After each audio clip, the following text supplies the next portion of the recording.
and the just government of men and women, we beseech you to behold with your abundant favor us, your servants, whom you have called to the performance of important trust in these islands. Father, let your blessing descend upon us here assembled, and grant that we may treat and consider all matters that shall come under our deliberation in so just and faithful a manner as to promote your honor and glory, and to advance the peace, prosperity, and welfare of these islands and of those whose interest you have committed to our charge. And this we beg in the name of Jesus Christ. Amen. May the grace of our Lord Jesus Christ and the love of God and the fellowship of the Holy Spirit be with us all evermore. Amen. Please be seated.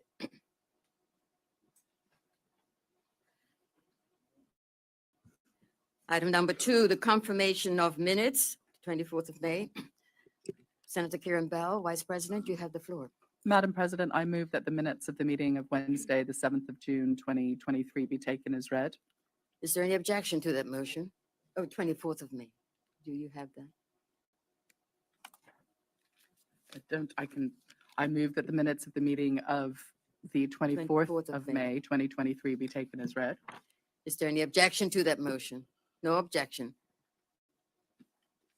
Madam President, I move that the minutes of the 24th of May, 2023 be confirmed. Is there any objection to that motion?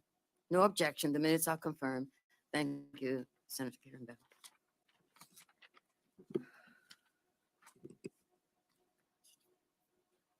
Item number 3, messages. No messages, Madam President. Thank you. Item number 4, reports of committees. There are none. Item number 5, announcements. We have a number of announcements this morning, and the first is in the name of Senator Ariana Hudson, the Junior Minister of Finance. Senator Hudson, you have the floor. Thank you, Madam President. I hereby present for the information of Senate the Bermuda Monetary Authority Annual Report 2022. Thank you. The next is in the name of Senator Leslie Robinson, the Junior Minister of Economy and Labor. Senator Robinson, you have the floor. Madam President, I hereby present for the information of the Senate the Employment Minimum Hourly Wage Entitlement Act 2022, commencement date notice 2023, as made by the Minister responsible for labor and exercise of the power conferred by Section 22 of the Employment Minimum Hourly Wage Entitlement Act 2022. The Employment Minimum Hourly Wage Amendment Order 2023, as made by the Minister responsible for labor in exercise of the power conferred by Section 11 of the Employment Wage Commission Act 2019, and the Employment Minimum Wage Hourly Wage Entitlement Regulations 2023, as made by the Minister responsible for labor in exercise of the power conferred by Section 6.2 and 7.2 of the Employment Minimum Hourly Wage Entitlement Act 2022. Thank you, Senator Robinson. You've given the 3 announcements. The next is in the name of Senator Hudson, Junior Minister for Health. Senator Hudson, you have the floor. Thank you, Madam President. I hereby present for the information of Senate the Public Health Communicable Disease Order 2023, is made by the Minister responsible for health in exercise of the power conferred by Section 67 of the Public Health Act 1949, and the Quarantine Communicable Disease Order 2023 is made by the Minister responsible for health in exercise of the power conferred by Section 8B of the Quarantine Act 2017. Thank you, Madam President. Thank you, Senator Hudson. Item number 6 on our agenda is notices of motion. There are none. Item number 7, petitions. There are none. Item number 8, statements. We have 2 statements this morning. The first is in the name of Senator the Honorable Owen Darrell, Minister of Youth, Culture, and Sport, and government leader in the Senate. Senator Darrell, you have the floor. Thank you, Madam President. Good morning. Good morning.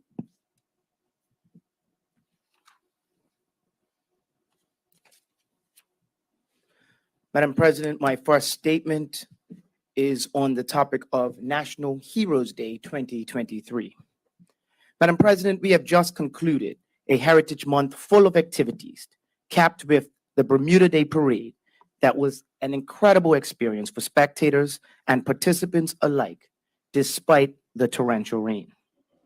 It was an extraordinary event, and I praise those who stayed the course and braved the weather to participate in a special day full of national pride and community fellowship. Madam President, Heritage Month is not the only time of the year that we celebrate national pride. June is the month when we honor our national heroes, those who have given extraordinary contributions resulting in the betterment of our country and citizenry. Madam President, the bestowing of National Heroes designation is the highest honor given by the Bermuda government. For this reason, it is not just a high honor, it is also a rare honor. Last year, the government made the decision to further underscore the importance of this designation. Firstly, by initiating the nomination process only once every 10 years rather than on an annual basis. And secondly, by making a throne speech commitment this year to enshrine both the criteria and the selection process into law. This process is underway, Madam President, with the Department of Culture currently concluding a judicial review. Madam President, each year, the Department of Culture encourages the public to become more knowledgeable about our heroes through an educational campaign as well as a tribute event. Last year, the department celebrated our heroes by shifting the annual Premier's Concert to June for the first time. The Premier's Concert highlights the talents of young creatives as well as grant recipients in the visual and performing arts. This year's tribute concert will be held on Sunday, June 25th, and is open to the public, although space is limited. And so I'd encourage a visit to www.culture.bm for information on how to register your attendance. Madam President, Dame Lois Brown Evans was inducted as Bermuda's first national hero in 2009. And since that time, 7 others have joined her. Mary Prince, Dr. Edgar Fitzgerald Gordon, Gladys Mizik Morrell, Sir John Swan, Sir Henry Jack Tucker, Sir Edward Trenton Richards, and Dr. Paulo Comafrego. Madam President, although thanks to our educational campaign, you will undoubtedly be reminded throughout the month of June of their many accomplishments. It is my hope that these celebrations, including the holiday on Monday, June 19th, will provide an opportunity to reflect upon their contributions to our society. Madam President, although there are only 8 who have achieved the designation of national hero, the overarching message in connection with these celebrations is how each of us has a role to play in the work of uplifting our Bermudian community. Thank you, Madam President. Thank you, Minister Darrow.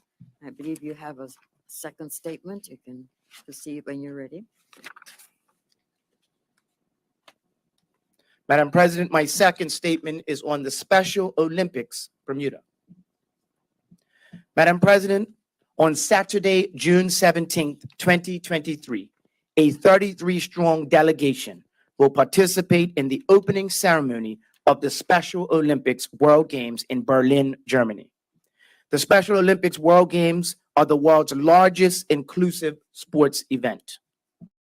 It is a global organization that serves athletes with intellectual disabilities, working with hundreds of thousands of volunteers and coaches annually, empowering athletes with intellectual disabilities to be their best and aiming to build a more civil society with inclusion and mutual respect is vital. Madam President, since Special Olympics was founded in 1968, inclusion has been central to their mission and programs, fighting for the inclusion of people with intellectual disabilities through the power of sport. Madam President, I will remind the Senate and the listening public that sport matters. Through this mandate, our Bermudian athletes have continuous opportunities to develop their physical fitness, demonstrate courage, and experience the joy of active competition. Special Olympics Bermuda is a newly accredited program. Still, in the brief time that they have existed, they have successfully qualified 14 athletes for the 2019 World Summer Games, which was held in Abu Dhabi. This Bermuda contingent finished strong with 8 medals that included 3 silver and 5 bronze. A very impressive collection of medals, I'd say. I'd like to congratulate Special Olympics Bermuda for their efforts locally in ensuring that our athletes have the same opportunities as others worldwide. Madam President, in preparation for this year's games, I personally have seen and encouraged the team training at our National Sports Center over the past few months. This bodes well for our athletes to have a facility and coaches to prepare adequately for the games. The government is proud to support the Special Olympics Bermuda by allowing them to use the National Sports Center and to assist them in launching a public awareness campaign by putting posters in government ministries and at the National Sports Center so that all who frequent these places can get to know our Special Olympians. Madam President, we also understand that additional support is required for Special Olympics Bermuda as the cost of travel with such a large contingent can be immense. With that said, I am pleased to announce that the Department of Youth, Sport, and Recreation will award the Special Olympics Bermuda with $10,000 to assist with the funding required for the Games. Bermuda will have 19 athletes competing in 5 sporting events at the 2023 Games, Madam President. This is our largest contingent of athletes competing at the World Games thus far. And Madam President, if you would allow me, I will now name each and every one of our Special Olympians. Please do. In bowling, we have Oshante Simons, Carlton Thompson, Tiane Lowe, Patrick Thomas, Sierra Bell, and Wayne Smith. In swimming, we have Aria Logie, Exodus Sumner, and Siobhan Burrows. Equestrian, we have Aidan Woolery. In tennis, we have Zafar O'Loughlin, Bridget Marshall, and Micah Lambert. And in athletics, we have Chris Trott, Lauren Repose, Kimo Robinson, Soleil Thomas, Kimari Dill, and Jamie Brangman. Madam President, one of the most significant forms of support can be that given to our athletes is to have someone from home cheering them on in the crowd. Madam President, to that end, this is why myself, as well as the Director of Sport, Ms. Kimberly Sharice Bean, will proudly join the procession with the Team Bermuda in Berlin. We have answered the call from the team and will be 2 friendly faces in the crowd in Berlin, cheering and supporting our athletes. Madam President, while in Berlin, I have also been invited to participate in a high-level inclusion global development roundtable. This roundtable will be a gathering of recognized global leaders, dedication to achieving equality for people with intellectual disabilities. I look forward to being a part of this momentous event. Sport matters to us, and our athletes deserve our support, just like we did for the cricket team. Madam President, the games will take place June 17th to 25th, 2023, and I encourage all of Bermuda to watch our athletes compete. I wish Karen Woodley, head of delegation, Ms. Camda Bean, who's the assistant head of delegation, Mr. Quinnell Robinson, who is the head coach, as well as the rest of the coaching staff, and most importantly, our athletes well in their sporting endeavors. Madam President, we will see you at the games. Thank you. Thank you, Minister Darrell. The next statements are in the name of Senator Leslie Robinson, the Junior Minister for Economy and Labor. Senator Robinson, you have the floor. Thank you, Madam President. I'm pleased today to provide to the members of the Senate an overview of the Employment Minimum Hourly Wage Order 2023, the order, and the Employment Minimum Hourly Wage Entitlement Regulations 2023, the regulations that have been tabled in this honorable chamber. Madam President, the Employment Minimum Wage Hourly Entitlement Act 2022 sets out the guidelines for the application of the minimum hourly wage and the enforcement provisions regarding enhanced adherence to the payment of a minimum hourly wage rate, among other things. Additionally, it gives labor inspectors the authority to investigate an employee's complaint against his employer and issue enforcement notices to employers who fail to correctly remunerate their employees pursuant to this order. Madam President, the regulations, which is subject to negative resolution procedure, are necessary to properly carry out the provisions of the Employment Minimum Hourly Wage Entitlement Act 2022 as it relates to the average hourly rate of pay for the minimum hourly wage and the records to be kept by every employer. The regulations outline the calculation for the average hourly rate of pay, as well as the records to be kept by employers at their premises or a place where their employees work that show that they are in compliance with the Employment Minimum Hourly Wage Entitlement Act 2022 and the order, and are paying their employees at a rate that is equal to the minimum hourly wage rate. Madam President, the order, which is subject to the negative resolution procedure, sets the minimum hourly wage rate for Bermuda at $16.40. The order took effect on 1st of June 2023. Employers of low-wage earners are now required to amend their contracts and/or statements of employment to ensure that they are compliant with the order. Madam President, the order provides for a hybrid payment structure for employees who receive gratuities and service charges and for personal service workers, i.e. barbers, hairdressers, and beauticians in accordance with the Bermuda Standard Classification of Occupations.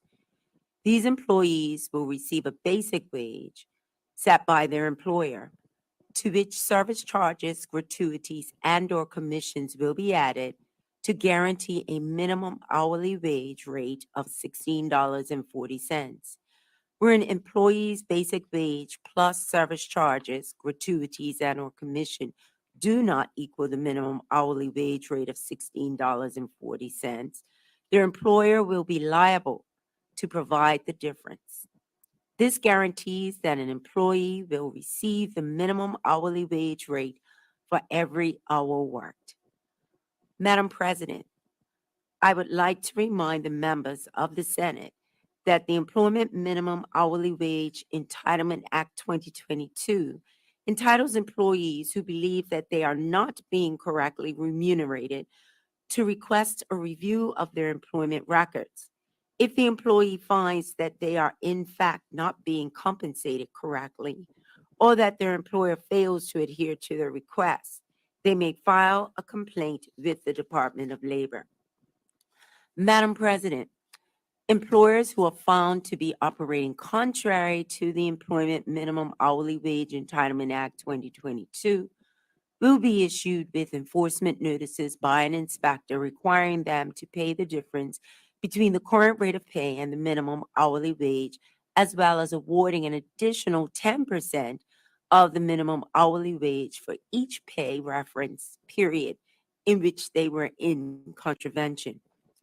Additionally, inspectors have the power to issue civil penalties for failure to keep the necessary records according to the Act and for failure to comply with an enforcement notice.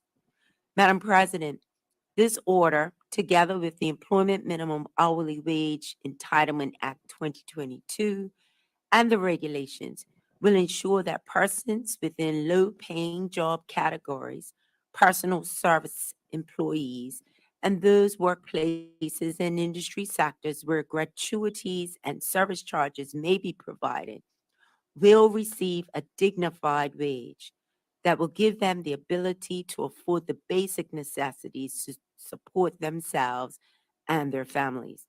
Madam President, Ministry would like to thank all Senate members for the opportunity to make this address today. Thank you, Madam President. Thank you, Senator Robinson. The final statement is in the name of Senator Ariana Hudson, the Junior Minister of Finance. Senator Hudson, you have the floor. Thank you, Madam President. Madam President, in accordance with Section 28 of the Bermuda Monetary Authority Act 1969, I am pleased to table the Bermuda Monetary Authority Annual Report 2022. Madam President, Bermuda's financial services sector is subject to the regulation and supervision of the Bermuda Monetary Authority. The authority operates pursuant to the Bermuda Monetary Authority Act 1969, which provides it with a number of principal objects, including the supervision, regulation, and inspection of financial institutions operating in or from within Bermuda, together with the promotion of financial stability and the soundness of financial institutions.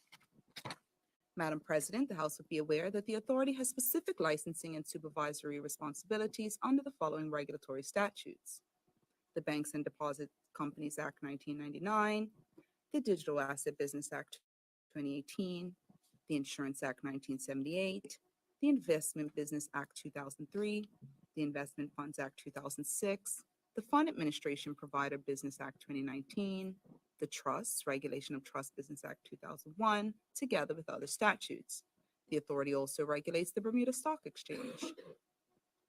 Madam President, the authority's mission is to contribute to Bermuda's financial stability, protect customers of financial services, and protect Bermuda's currency through maintaining effective and proactive regulatory frameworks through its highly skilled and engaged workforce, delivering efficient operations and sustainable business practices, and supporting responsible innovation locally and in global markets. Madam President, the authority has received international recognition of its work.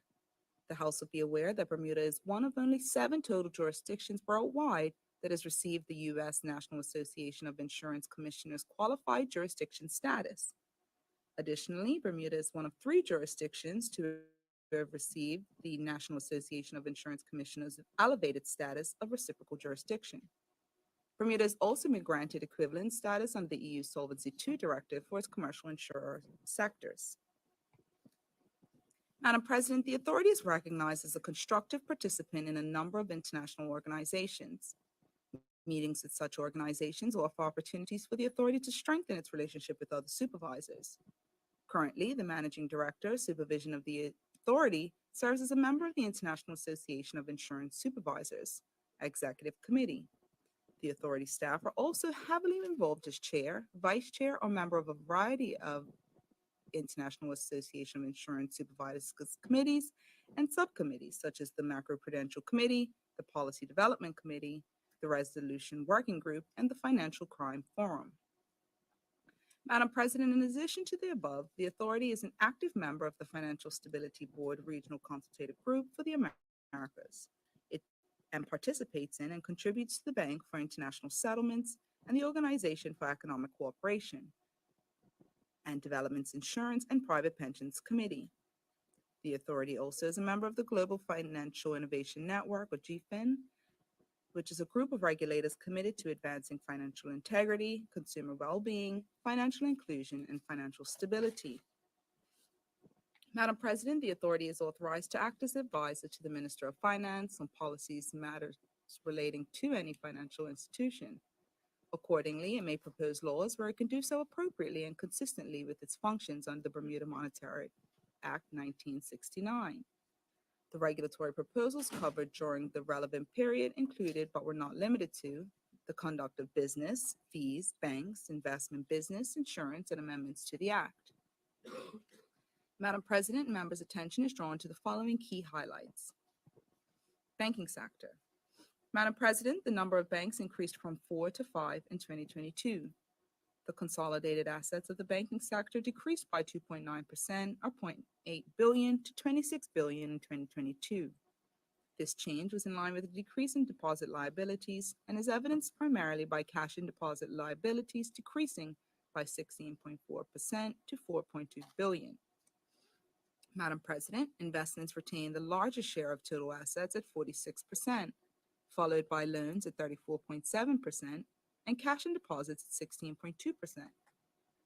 Madam President, net interest income continues to be the largest component of the banking sector's income at $620 million. Insurance sector. Madam President, 1,196 insurance companies were registered as at 31st of December 2022, as compared to 1,158 in 2021. 80 insurers registered in 2022. Madam President, companies and groups are required to submit their statutory financial returns either 4 months, 5 months, or 6 months after the financial year end, depending on their license class. While the majority of companies have a December 31st year end, some companies have financial year ends outside the calendar year end. Occasionally, companies also apply and are granted filing extensions. The underwriting statistics in the report incorporate aggregation of all data from the 2021 year-end filings received in 2022. The 2022 year-end statutory filings initial filing was due at the end of April 2023, and therefore 2021 year-end information is the most recent complete set of information. Madam President, according to 2021 year-end information, total capital and surplus was $370.7 billion in 2021. Gross premiums written were $268 billion in 2021. The movement between 2021 and 2022 gross premiums written is explained by the lumpy nature of long-term business, where insurers write significantly large blocks of business in a particular year and then run them off through the life of the contract. The numbers were largely driven by a few large insurers. Total assets were $1.6 trillion in 2021. The main increase of $175 billion is due to new insurers entering the market and increased business from a select group of companies. Investment sector. Madam President, there were 48 licensed investment business providers operating in Bermuda in 2022. The aggregate total assets under management was $216.2 billion compared to $253.2 billion in 2021. 67% pertains to European clients, while 24% pertain to Bermuda-based clients. Total assets under administration was US $26.8 billion compared to US $31.5 billion reported for 2021. Madam President, there were 804 investment funds on the Investment Funds Act register operating in or from within Bermuda in 2022 with a net asset value of $292.71 billion. Madam President, there were 24 fund administrator licenses in issue at the end of 2022 with $242.4 billion in assets under administration. Digital asset business sector. There were 16 digital asset business providers operating in Bermuda at year-end in 2022. Licensing fees increased from $369,000 in 2021 up to $845,000 in 2022. Bermuda Stock Exchange. Madam President, total equity market capitalization of the Bermuda Stock Exchange stood at $166 billion at the end of 2022 as compared with $334 billion at the end of 2021. Madam President, a total of 142 new insurance-linked securities were added to the Bermuda Stock Exchange in 2022, increasing the total nominal value up to $52 billion. Madam President, domestic trading volume totaled 1.42 million shares in 2022 and was valued at $13.13 million. Madam President, at the year end, the 31st of December 2022, the authority was comprised of 235 full-time permanent employees as compared with 219 in 2021. Financials. Madam President, members' attention is drawn to the following highlights set out in the Statement of Accounts report. Madam President, net comprehensive income was $5.45 million, down from a $13.3 million investment in the previous year. Sorry, not investment, $13.3 million in the previous year. Madam President, total revenue increased by 8.98% up to $79.65 million, up from $73.09 million. This increase is mainly due to a $2.47 million increase in revenue from supervisory and licensing fees. Madam President, expenses increased by 24.12% to $74.2 million. The increase was mainly due to the $8.75 million in increased salaries and benefits. Madam President, licensing fees were $71,049 million at year end as compared with $68,672 million, of which $60,900 million was paid by the insurance sector. Madam President, board members are paid an annual fee of $26,000. board subcommittee chairs are paid an annual fee of $33,000. The chairman of the board receives an annual fee of $96,000. Madam President, the CEO's salary is set at $500,000, and he is eligible for a performance-based bonus of up to 50% of base salary. Salaries of the other 14 members of the executive team range from $250,000 to $450,000 in 2022, with a performance bonus of up to 37% of salary. Fines, penalties, and other income. Madam President, revenue from fines, penalties, and other income also grew by $1.69 million due to increased anti-money laundering fines, insurance fines, and trust and corporate service provider fines.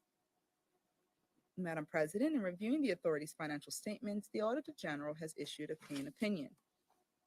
Madam President, I wish to express my sincere thanks to the Board of the Authority who served and continue to serve this complex sector. A special thank you to the staff of the Authority for their contribution to the maintenance and growth of the financial services sector. Thank you, Madam President. Thank you, Senator Ariana Hudson. Moving along with our items, we have item number 9, introduction of bills. There are none. Item number 10, the first reading of public bills. The following public bills have been received from the Honorable House of Assembly and are hereby read for the first time. Their titles are respectively the Financial Assistance Amendment Act 2023, the Tourism Investment Amendment Act 2023.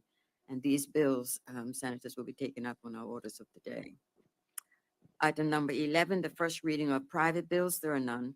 Item number 12, question period. Senators, we will now entertain questions on the first statement that was delivered by Senator the Honorable Owen Darrell, the National Heroes Day. Would any senator care to ask a question on this statement?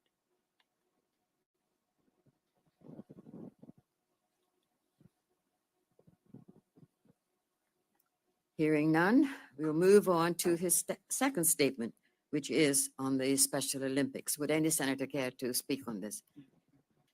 Senator Smith, Opposition Leader, Senator Ben Smith, you have the floor. Thank you, Madam President. Good morning. Good morning. Thank you to the minister for bringing this statement to the Senate this morning.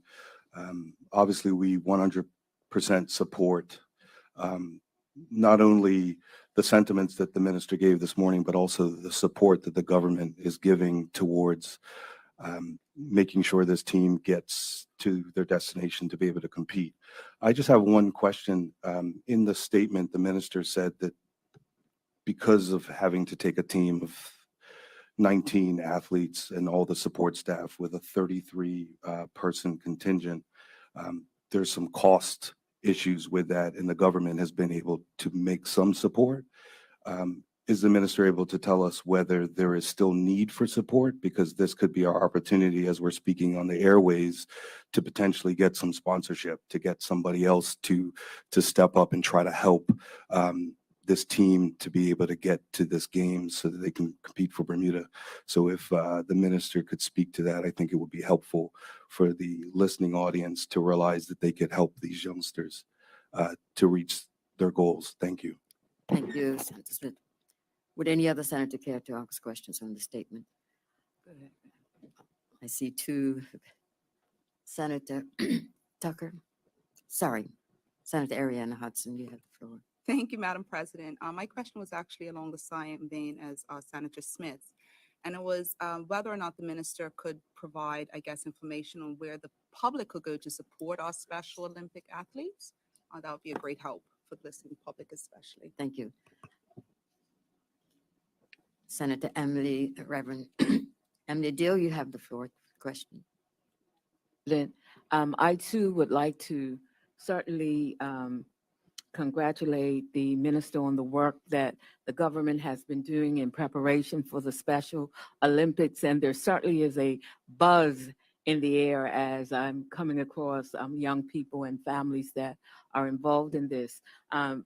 Minister, can you share with us some of what the government has been doing with regard to the global preparation for the Special Olympics? I understand there's been a torch celebration. Perhaps you could share a little bit more in detail and clarify what I'm not able to express. Mhm. Would any other senator care to ask questions on this statement?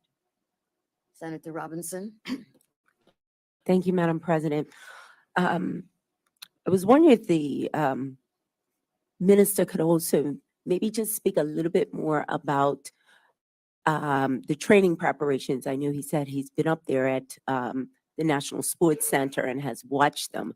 I think just to get the public's sense of what it must be like just watching them prepare as they go to the Olympics, maybe even some of the conversations that he may have had up to date with, with the participants. So if he can do that for us, that would be good. Thank you, Senator Robinson. Would any other senator care to ask questions? Only because I would anticipate the minister would want to answer the questions. Thank you, Madam President, and I thank this entire Senate for asking those very intriguing and important questions, and I'll go through them one by one. So, firstly, yes, the Special Olympics, and I would say this is not yet a national sports governing body. So, we in the ministry and the department had to be very creative as to how we found funding, and we did find the funding, some funding, to help to support these athletes. However, as Senator Smith did point out, to get over to Berlin, Germany is a very costly venture. So this is why the ministry as well as the department tried our best to assist with the public campaign. If you go to some of the government buildings right now, you will see big blown up posters of our entire delegation to go into the Special Olympics. And on the bottom of that poster, you will see an HSBC account number where the public can actually go and donate to Special Olympics Bermuda. If you do not come across one of those pictures, I think most people in this day and age do have Facebook. Special Olympics Bermuda does have a Facebook page. All of the information for the games is on that Facebook page, including the HSBC number where you can donate to the Special Olympics Bermuda. So it is on the Facebook. I mean, I do have the account number here. It's HSBC 006 024 277 001. I'll say it one more time, if I may, Madam President. You To certainly. donate to Special Olympics Bermuda for this cause. It's an HSBC account. It is 006 024 277 001. And I'm sure that all of the organizers and participants of Special Olympics will be grateful for any further support that the public will give as they do leave for Germany next week, Tuesday, I believe. So they are definitely on their home stretch of preparations. To answer Senator Dill's question on what have we done to assist with this global preparation, you will recall that I think it was in November, the Special Olympics did reach out to me, as well as the junior minister, to support their torch relay. So the Special Olympics torch did come to Bermuda, and they had a full day of the inclusive games up at the National Sports Center. Late last year, I did attend. Junior Minister Kim Swan did also attend. And we'll segue this to the third question by Senator Robinson, is that, just to see the joy on these athletes' faces that, we were there to come out. There's a slew of volunteers. You can see that we have 19 actual athletes, but 39 going on the delegation. So there is lots of family support as well as community support to go with these athletes to put their best foot forward. But as I do attend the National Sports Center quite frequently after work, to try to stay fit, yes, you will see these athletes come, and Madam President, they literally run to training. They get out of the cars, they run over to the track. So some days they're doing track work, some days they are in the National Sports Center gym, lifting weights. And one gentleman, I like to call his name is Chemo. Chemo is a sprinter, and he will gladly tell you that he is running in the 100 meters. So he's always very excited. Coach Quinnell Robinson, I will say this every single time I am there, he comes and he says, thank you very much for your support. I have this story that I will tell about the posters when I put up the posters at the entrance to the NSC gym. And the feedback that I got was that, these athletes were so elated to see their pictures, blown up to alert the public that, I am important and I am an athlete and I am representing my country. So it is definitely a sight to see. Many people will also know Patrick. Patrick, I can best describe him as a huge PHC fan and St. George's Cricket Club fan. And Patrick is going, and as I read in the statement, is doing bowling, Madam President. And Patrick was really, really excited. And I alluded to in my statement, but I will just to answer Senator Robinson's question again. It was the delegation that kept asking me, well, Minister, you support sport. I hope you're coming to support us. And, I did say, absolutely, I will be there. And, from that day on, they have just been more than gracious that the government actually sees it fit to recognize, big and bold, the athletes of our Special Olympics. Thank you, Madam President. Thank you. Would any senator have any follow-up questions before we move on to the next statement? No? And thank you, Minister Darrow, and that concludes questions on the second statement. We now have the third statement that was delivered by Senator Leslie Robinson, the Junior Minister for Economy and Labor. Would any senator care to ask any questions on this statement? Senator Tucker, you have the floor. Thank you, Madam President, and good morning to my Senate colleagues and the listening audience. My question is it's a very basic one. I would like to ask, in consideration of the fact that the cost of living increases often and consistently. I mean, we've recently seen a head of cauliflower for $20.55 in the paper and on social media. Should we expect that the hourly minimum wage rate will be reviewed annually and possibly increased annually to keep pace with the cost of living? Is that something that we should expect? Thank you, Madam President. Thank you, Senator Tucker. Would any other senator care to ask questions on this statement? Senator DeCouto, you have the floor. Thank you, Madam President, and thank you to the senator for the statement. On page 3, the senator referred to a hybrid payment structure for employees who receive a large part of their compensation, their pay, via gratuities and service charges. And I understand, and it makes sense that if that plus this base pay does not meet the minimum wage, it would have to be made up. So definitely support that. What's not clear to me is, should that base rate plus service charges, tips, gratuities, and so forth exceed the minimum wage, are there any protections or guarantees in place to assure that employees continue to receive the upside of those tips, service charges, gratuities, when and where they exceed the set minimum wage? Thank you, Madam President. Thank you, Senator DeCouto. Would any other senator care to ask questions on this statement? No, then it's over to you, Senator Robinson, to respond. Thank you, Madam President. To answer Senator Tucker's question, yes, there is a wage commission that is looking and will continue to look at the minimum wage, and that will be assessed on an ongoing basis. So $16.40 is the minimum at this point. But it will continue to be looked at and be adjusted if necessary.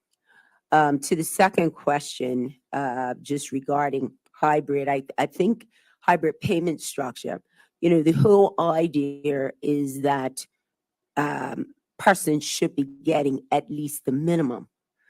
And in the spirit of fairness, there should be no reason why an employer would want to, if a person's once they add on the gratuities and the commissions, etc., and it comes out higher, there should be no reason why an employer would want to go to the minimum, because the minimum is the floor. But if somebody is actually making more than that, there's no reason why an employer should then say, well, I can only pay you the minimum. I mean, if the way your contract's already done, and you're being able to be paid a certain amount, then an employer really has no right to be able to say, well, we're gonna lower it to the minimum. So just want to make that clear. Senator Decuto, you have a Yes, second question or It's supplemental? supplementary, so Mhm. I just want to clarify. So there's nothing in the regulations to ensure that should the tips plus the base rate exceed the minimum wage, that the employee is guaranteed to receive those. I just want to clarify, there is nothing about that in the regulations at this time. Thank you. If there is an issue, and an employee feels that they're not being paid correctly, then they can always go and, to the Department of Labor and make recourse there as far as what it is, how they're feeling, etc., and show their evidence. So at this point, there is a process for an employee to be able to go and seek some recourse.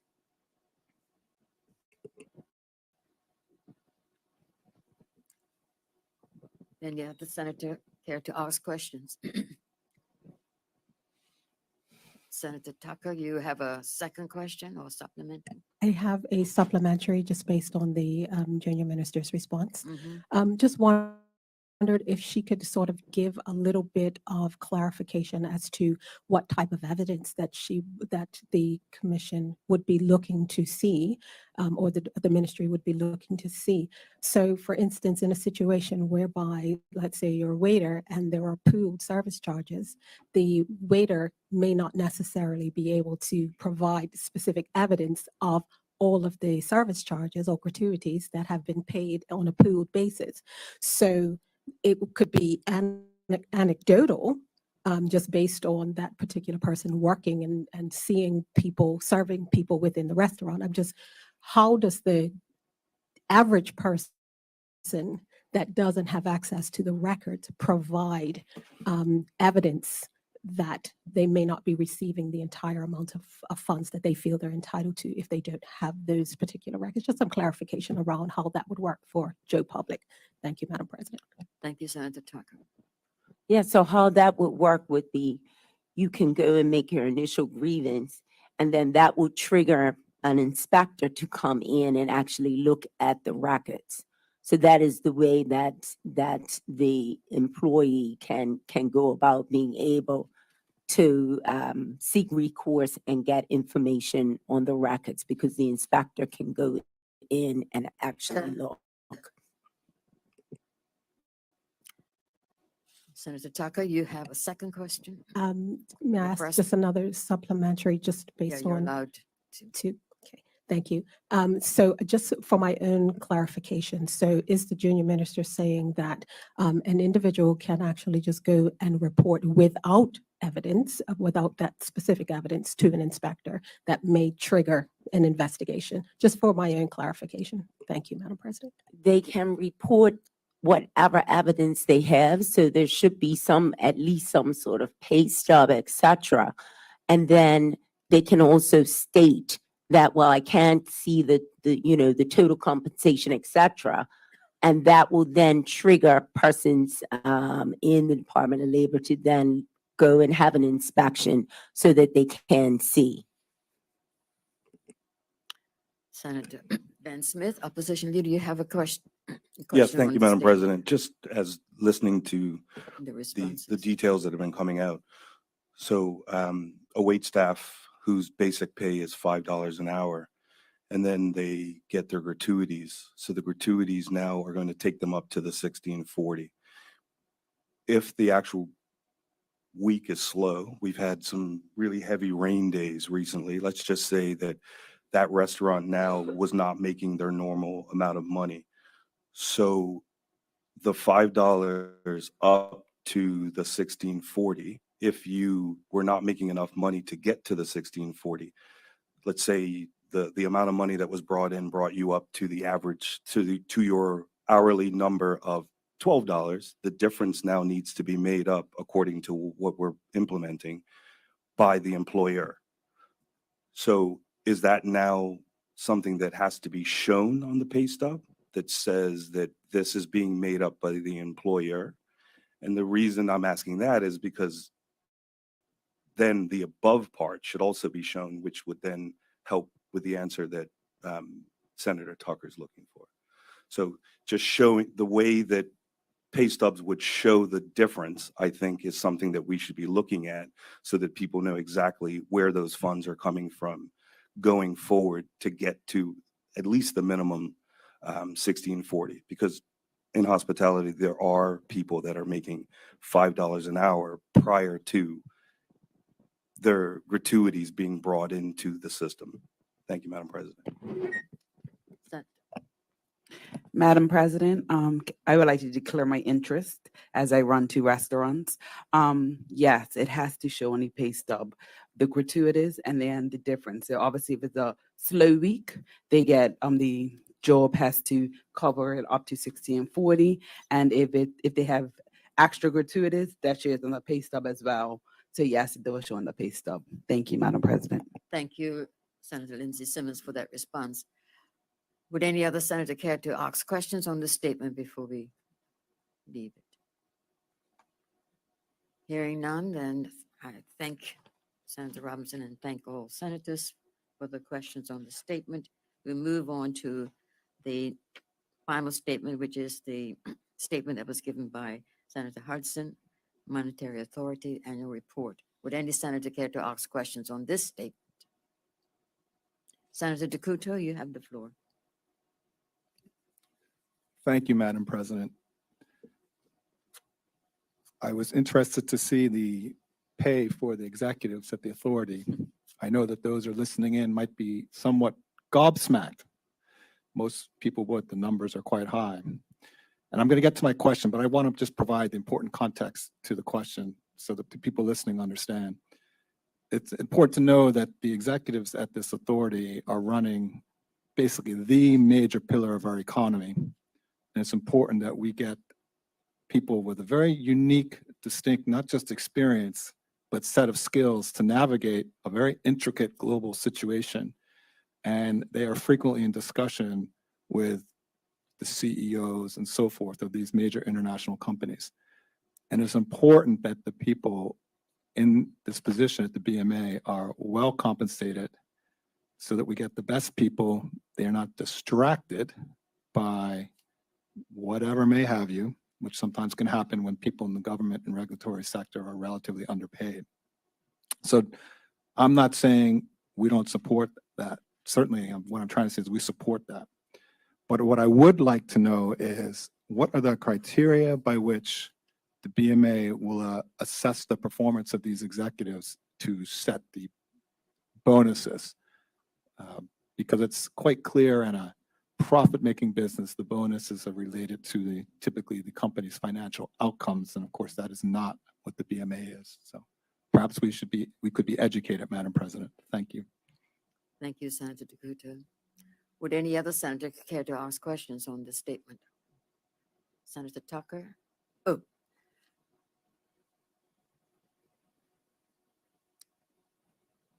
No.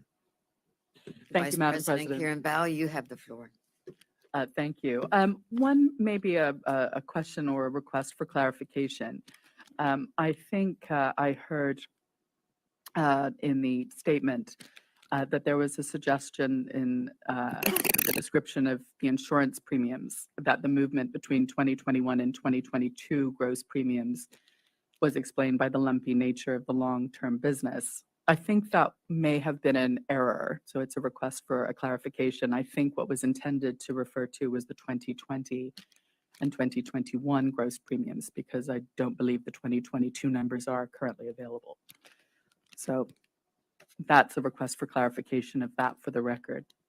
My question relates to the digital asset business sector. One of the things that I noted both in the BMA report itself and in the junior minister's summary provided today is that there isn't a description, as there is for all of the other industries that are regulated by the BMA. Sorry, I've got a bit congested. can hear Apologies you. for that. Mm. Of the assets that are regulated by the authority. So my question is, number one, how many full licenses have been provided to digital asset business providers? And what are the assets that are disclosed on the statutory balance sheets for those industries? And the same question again for the modified licenses and the test licenses that may have been given to digital asset providers. Thank you. Thank you, Senator Bell. Senator Tucker, you want to ask your question now? Yes, thank you, Madam President. My question is, it comes from the page 6 as it relates to the investment sector. Just wanted to know, the statement specifically mentions that the assets under management, 67% pertains to European clients, while 24% pertain to Bermuda-based clients. I'd like to know the missing 9%. Where does that percentage sort of lie? What jurisdiction, what area of assets under management apply? Thank you, Madam President. Thank you, Senator Tucker.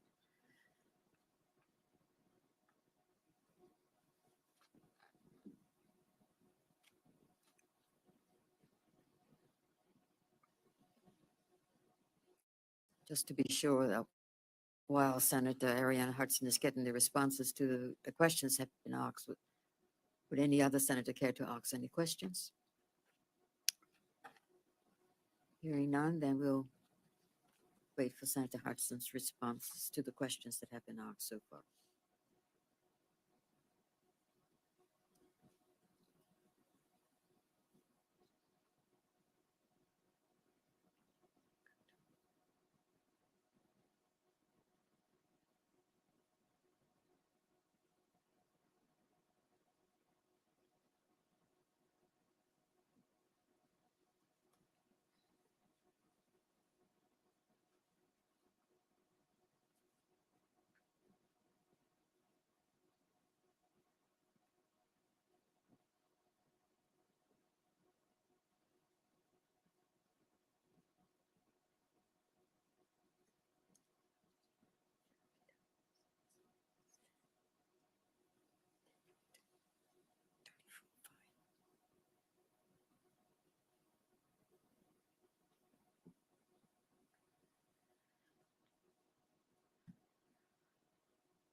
Madam President, I did just want to suggest that we move forward perhaps with the oral answers to the questions posed by the opposition senators. And I will endeavor to have the responses To the before end questions that have session. been Yes, today. definitely so. I think that's a very good suggestion, Senator Ariana Hudson, because some of the questions were quite. Very technical, and I do want to make sure that we Make have sure the right you have the information. correct answers to them. Yes. So for the listening audience, then, there were a number of questions that were posed last week. And the senators promised to provide oral answers today. And so the first one that was promised was the oral answers that were presented to Senator Darrell, the Minister of Youth, Culture, and Sport from last week. Or Ben Smith that asked questions. No.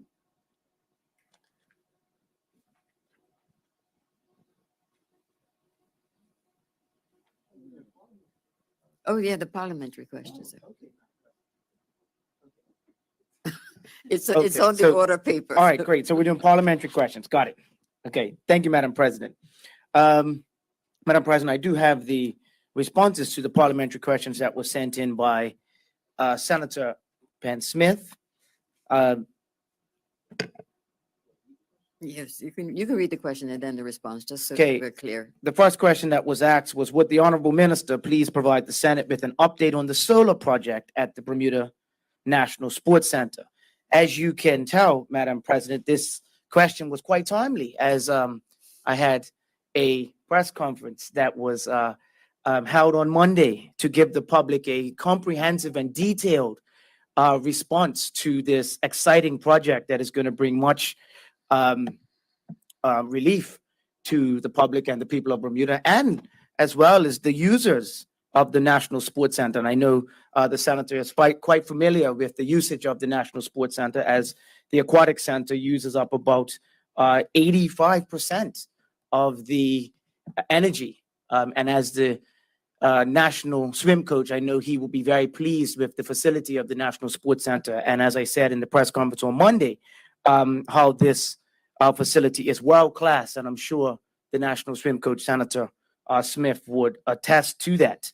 And with that said, Madam President, the senator would know, and the public, that the National Sports Center has sought many ways to reduce the carbon footprint of the facility and its associated energy cost. In 2021, the National Sports Center announced plans to install an energy-saving microgrid system.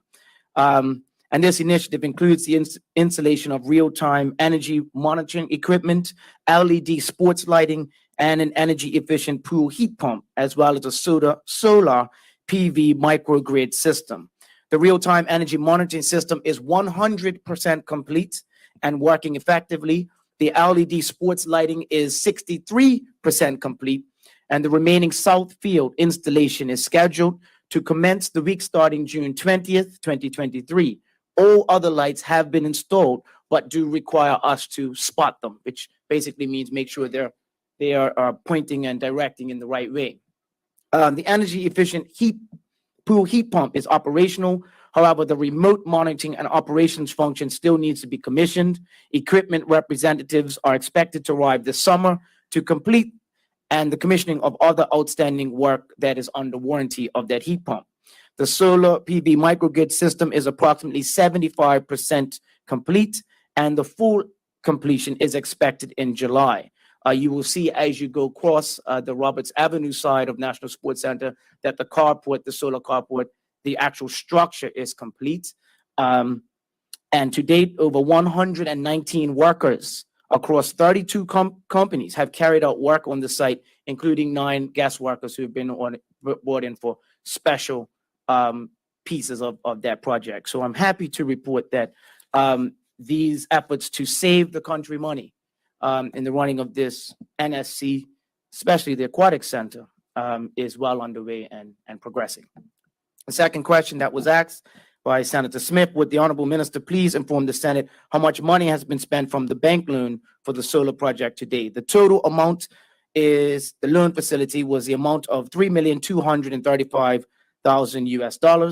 The total amount spent on the project as of May is $3,000,000 $95,343. And that was as of last report. And question 3, would the Honorable Minister please inform the Senate as to whether there have been any delays on the completion of the project, and if so, please provide the details on what has caused this. And as the Senator would recall from another press conference that I did have on Monday, I have put this information in the public domain.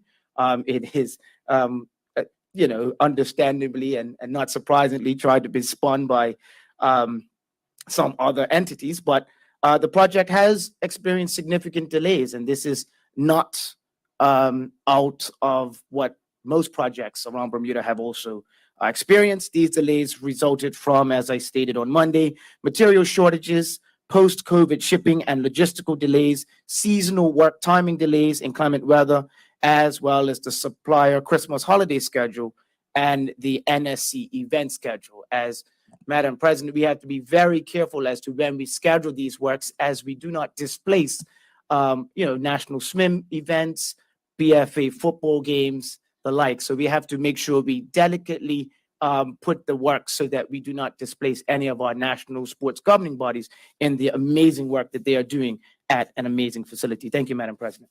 Thank you, Mr. Darrow. Senator Ben Smith, you have. Thank you, Madam President, and thank you to the minister for the answers. So, Madam President, the minister did speak of the other parts of the project that were not part of the question, because we wanted answers specifically on the solar project, but thank you very much for providing that information. The minister did say that on the particular solar project, the microgrid project, it was 70% completed.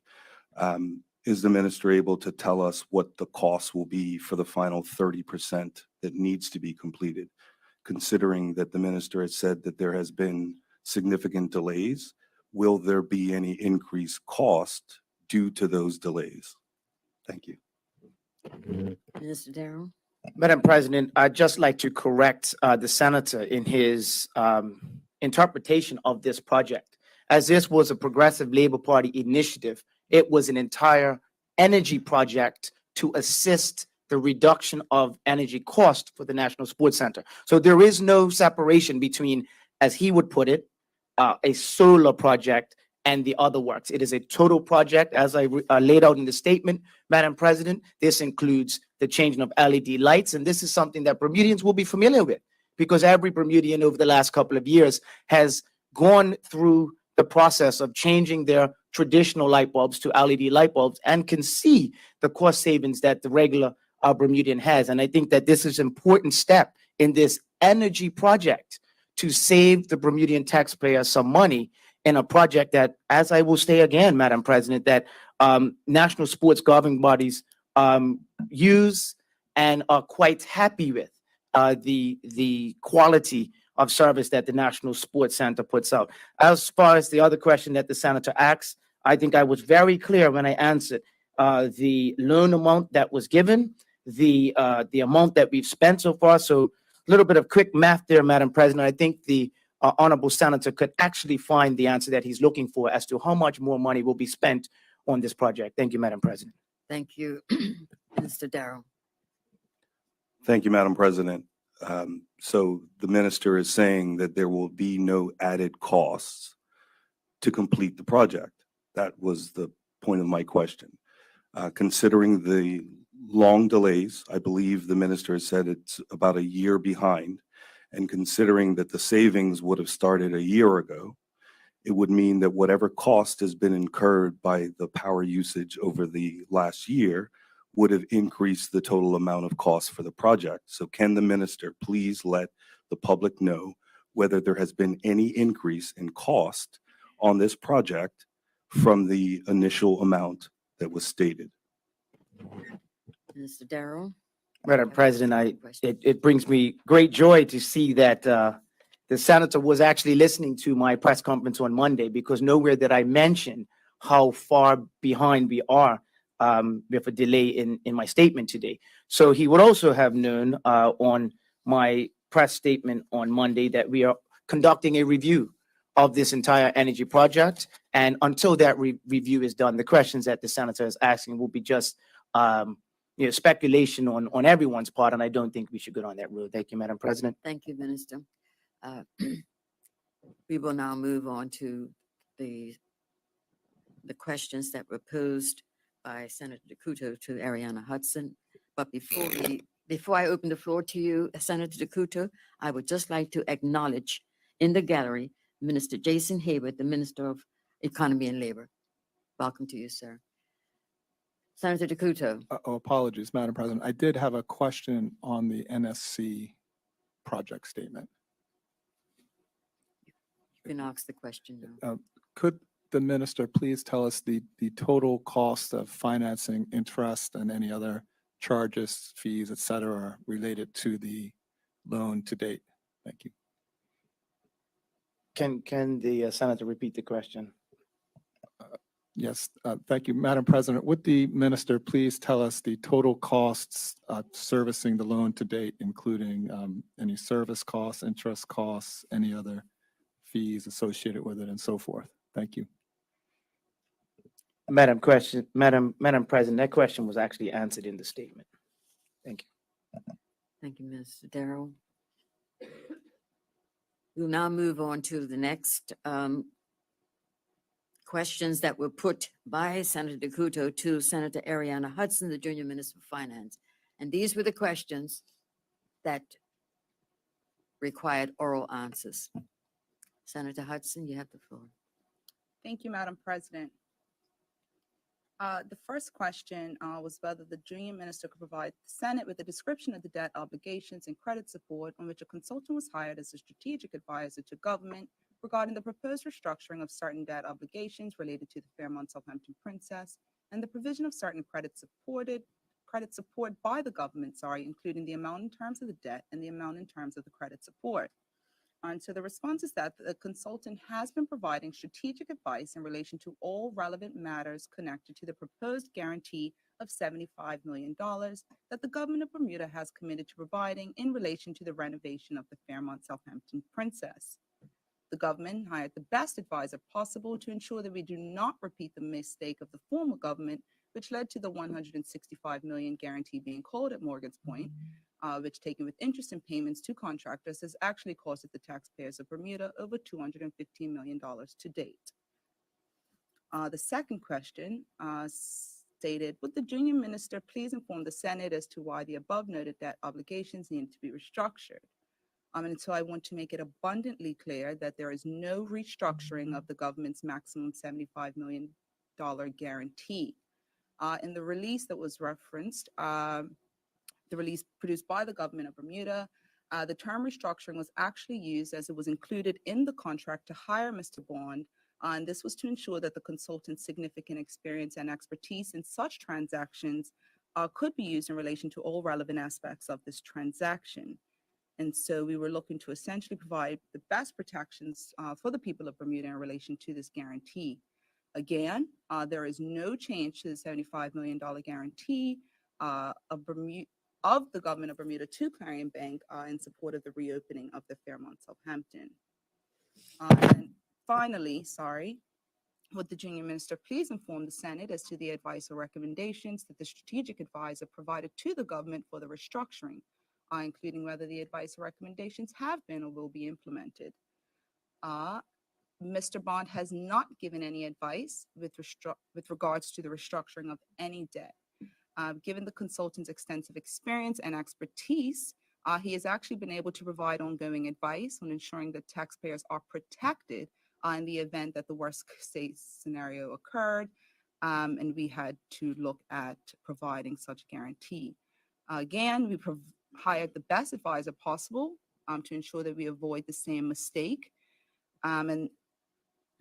I guess to the last point of the question, the advice received from Mr. Bond has been extremely beneficial in advancing the work necessary for the finalization of the transaction, which is of significant, economic and financial importance to Bermuda. And I believe that we can all agree that procuring the best advice is in the best interest of taxpayers. And it's actually interesting because in his comments or questions about the Bermuda Monetary Authority report, Senator Dakuta mentioned that, we have these persons who are running major pillars of our economy. And he said that we want the best and that we must pay them what they're worth. And so I do hope that we can put some of this to bed here today. Thank you, Senator Ariana Hudson. Senator Dakuto, you have a supplementary question? Yeah, I have two, if I might just ask them together. Yes, you may. They're a bit joined. Of course, I use the word restructuring because, of course, that's the word that the government used to describe the work that he was doing. But apparently, was not an accurate description of the original information provided by the government. So I hope you'll give me a little leeway on this, Madam President. I can only go with what information I've been originally provided. What recommendations at all have been provided by this advisor? I'm presuming we've got some, because that's normally what happens when you pay these highly accomplished individuals. And the second is, are there any aspects, so what specific recommendations has he made, and what aspects or areas of financing, debt structure has he advised on, other than the aforementioned $75 million guarantee to Clarion? Thank you, Madam President. Thank you, Senator Dakuto. Madam President, we actually won't go down the road, I guess, of the particulars in terms of recommendations because we are still in negotiations at this time. But I think we can share that Mr. Bond was, I guess, instrumental in helping to form the tax rebate strategy. And this was primarily to ring fence the cash flow, to repay the loan and the government's exposure, but also to survive any form of insolvency or restructuring. So again, we were looking at worst case scenario, who's the best person in the room to ensure that we don't have to see what we've seen up at Morgan's Point. Thank you, Senator Hudson. We'll now move on, since the responses have been given, to the last questions that were put from Senator Tucker, and that was for oral answers. And these questions were put to Senator Leslie Robinson, the Junior Minister for Economy and Labor. Senator Robinson, the floor is yours. Thank you, Madam President. The first question, would the junior minister please inform the Senate as to the total amount spent to date since the immigration automation digitization project began, including the purchase of the Microsoft Dynamics system and any hardware or software for the automation digitization project? The answer is the total amount spent to date on the Microsoft Dynamics system, including hardware and software, is $111,880.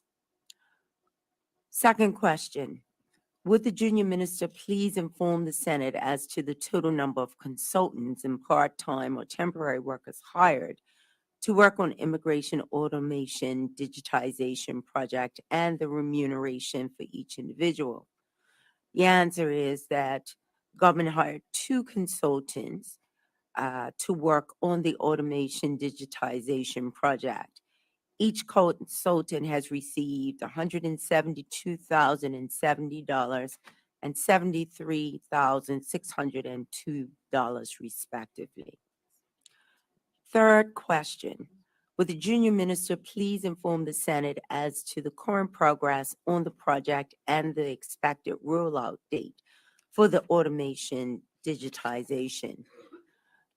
The answer, the project is currently on hold because Microsoft Dynamics does not fully satisfy the expectation for full automation digitization of all applications processed by the Department of Immigration. The expected rollout date has not as yet been determined. Thank you. Thank you, Senator Robinson. Senator Tucker, you have a supplemental. I do, yes, Madam President. Ask your question. Yes, thank you to the junior minister for answering those questions. I I'm a bit surprised, so excuse me. I'm surprised that the project is currently on hold, considering that this conversation has been held now a few years ago since the process first started. So I would like to know from the junior minister if where are we with looking at other systems? That's an update. Where are we with looking at other systems? When can we expect to be able to progress this? Because we've heard pretty consistently over the last few years about how we have to aggressively deal with particularly our work permit processing challenges, with everything being manual and delays and so on. So, I recognize that they are trying to deal with, the department is trying to deal with the delay issue. However, the manual process still is quite a cumbersome process. And, we have waited with bated breath as to when we will see progress in this area. So if the junior minister can let us know a bit more detail around, when we can expect an update on a new system, considering we already spent $111,000, excuse me, on a system that now we're not going to be using. And from her explanation, it sounds like we're starting from scratch. So if she can let us know where we are, that would be wonderful. Thank you, Madam President. Thank you.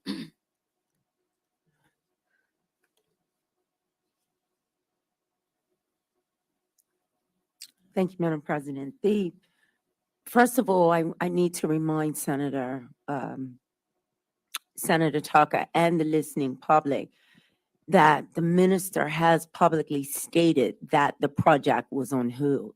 So this is not new information.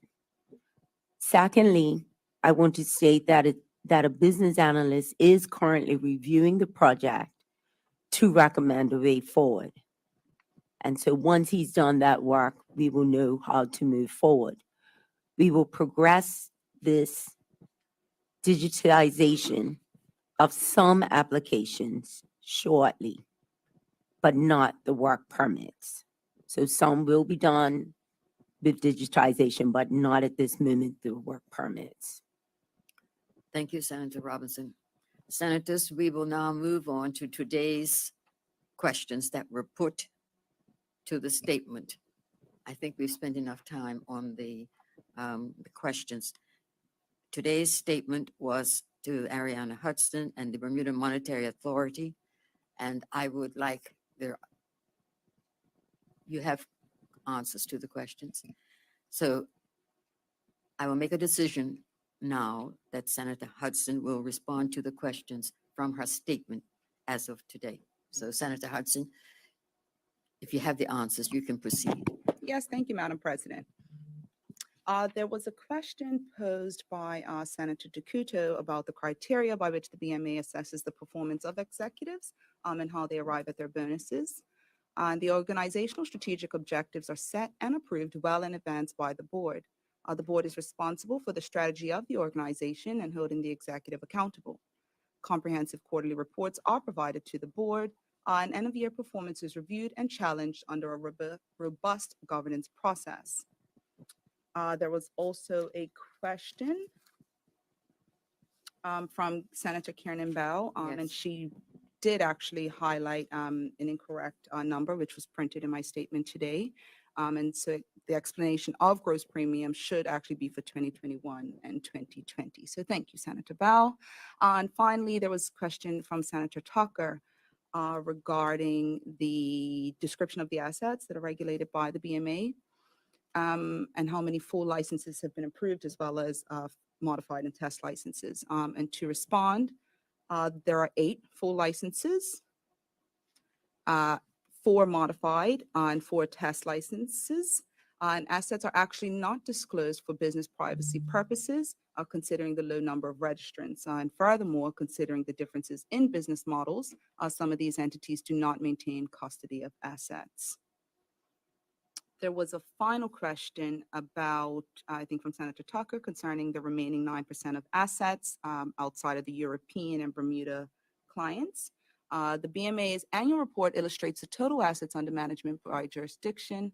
Regarding the remaining 9% of assets, 4% pertains to Asia and Oceania, 3% to the rest of Europe, and 1% to the United States, Canada, and the rest of America. The final 1% to the Cayman Islands. Thank you, Madam President. Thank you, Senator Ariana Hudson. At the outset, I had indicated that we would allow an hour for questions dealing with the questions of last week, the last time we met, as well as today. So we have 2 minutes left of the hour. Senator John White. Thank you, Madam President. I think I'd asked a parliamentary question last week that has not been responded to this morning. So, You want to ask the question again? well, if you don't have the wording, I thought it was going to be responded to this morning. So, I guess it was on record last week, but I guess it wasn't accepted or it wasn't. No, there was a question that answered asked last week from the statement, so. No. Yes, you have answered all parliamentary questions. Senator White, do you want to? Well, I say, I was expecting the answer. I don't have the specific wording in the question, but I thought it was going to be accepted and responded to today, so.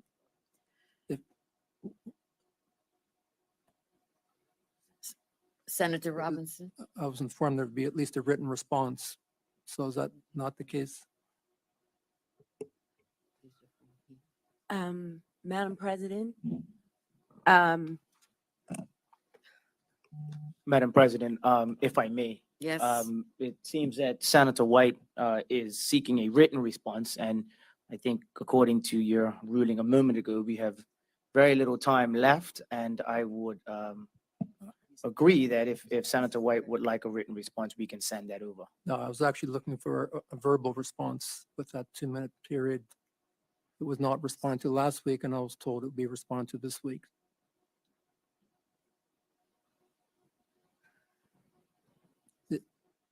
If need be, it can carry It's the forward to question, next. yeah, the question that I see here, the report that you had asked last week was the report states that the decrease in the balance of payments surplus balance was as a result of decreases in the business services account and transportation account. Can we please have an elaboration on what these accounts are, what the accounts are, and why the decreases? Now, and that question was put to, I think, Senator Robinson. Thank you, Madam President.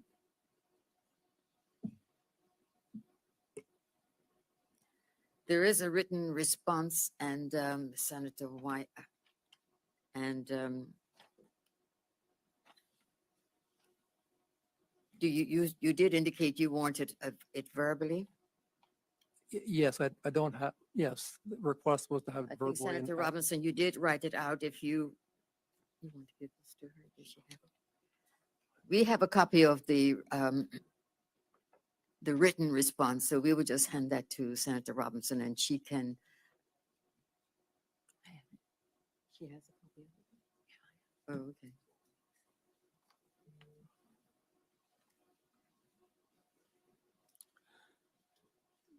Senator Robinson, would you just want to give a verbal response to Senator White at this time? And that will conclude our question period. thank you. Madam President, yes, we did prepare responses. With respect to the question, services transactions realized a surplus of 45 million, narrowing 43 million year over year. The decrease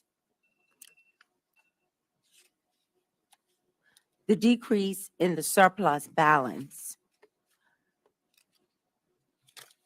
sorry, I'll just start again.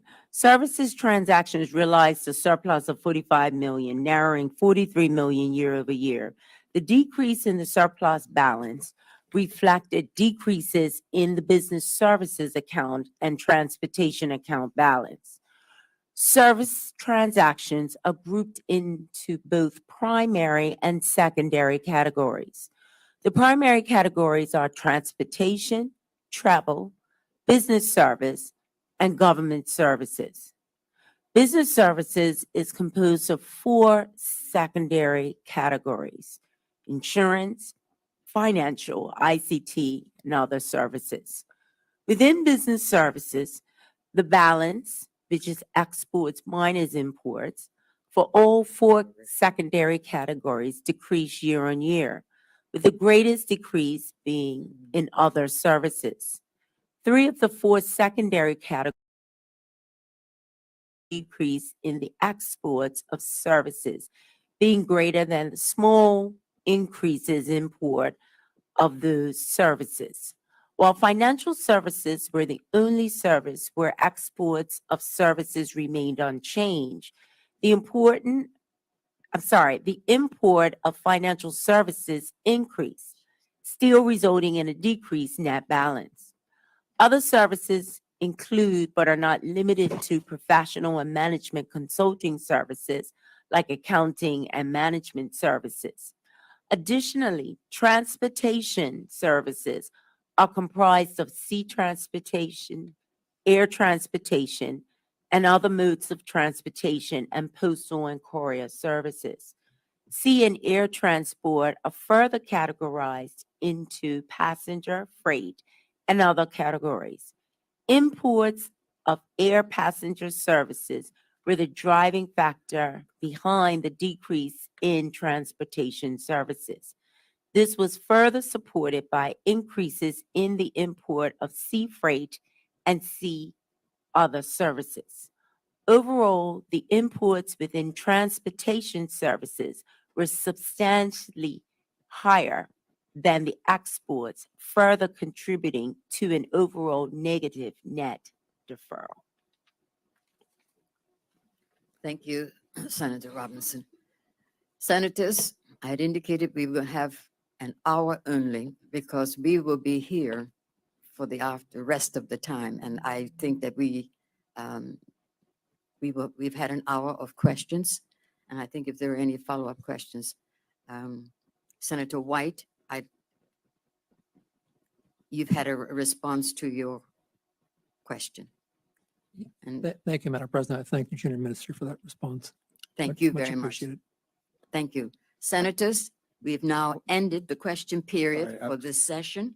Madam President, I apologize. I don't mean to interrupt, but I'm not asking an additional question, but I wanted to go back to the answer that the minister gave to my supplementary. And I believe he inadvertently misspoke in his answer because he said that he answered the question in his remarks, but I've refreshed my memory from my notes, Madam President, and I did not see him give the number that was paid for the interest and fees and cost for the debt that was incurred.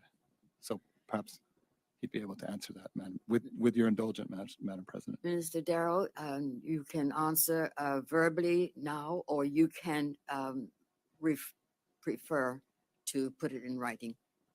Madam President, I will give the same answer that I gave previously, that the question that was sent over to us to ask was the total amount that has been spent out of the loan.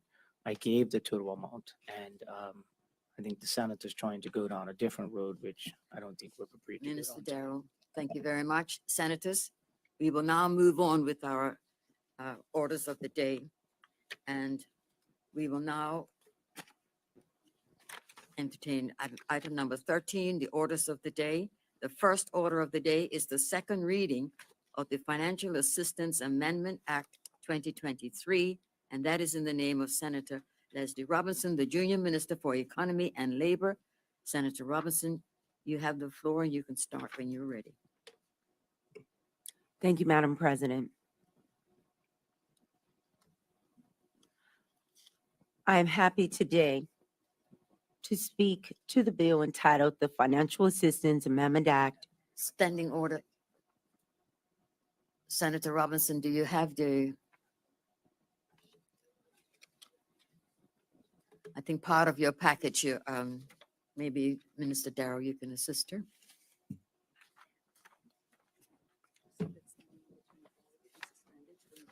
Standing Order 25 be suspended so that we can now proceed with the second reading. You're asking for the Standing Order 25 to be granted? Yes. Is there any objection to that motion? No objection. Thank you, Madam President.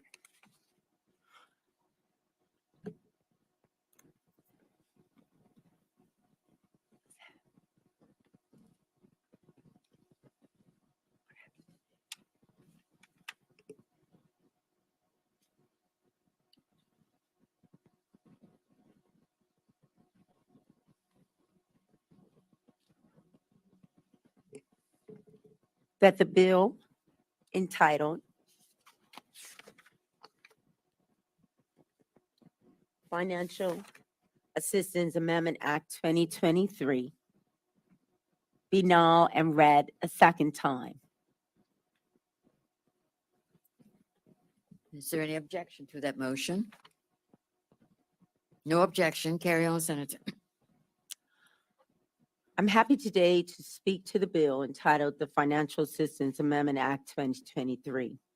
The purpose of this bill is to amend the Financial Assistance Act 2001, the Principal Act, to provide for a new award for eligible able-bodied recipients whose initial 7-year term has extinguished.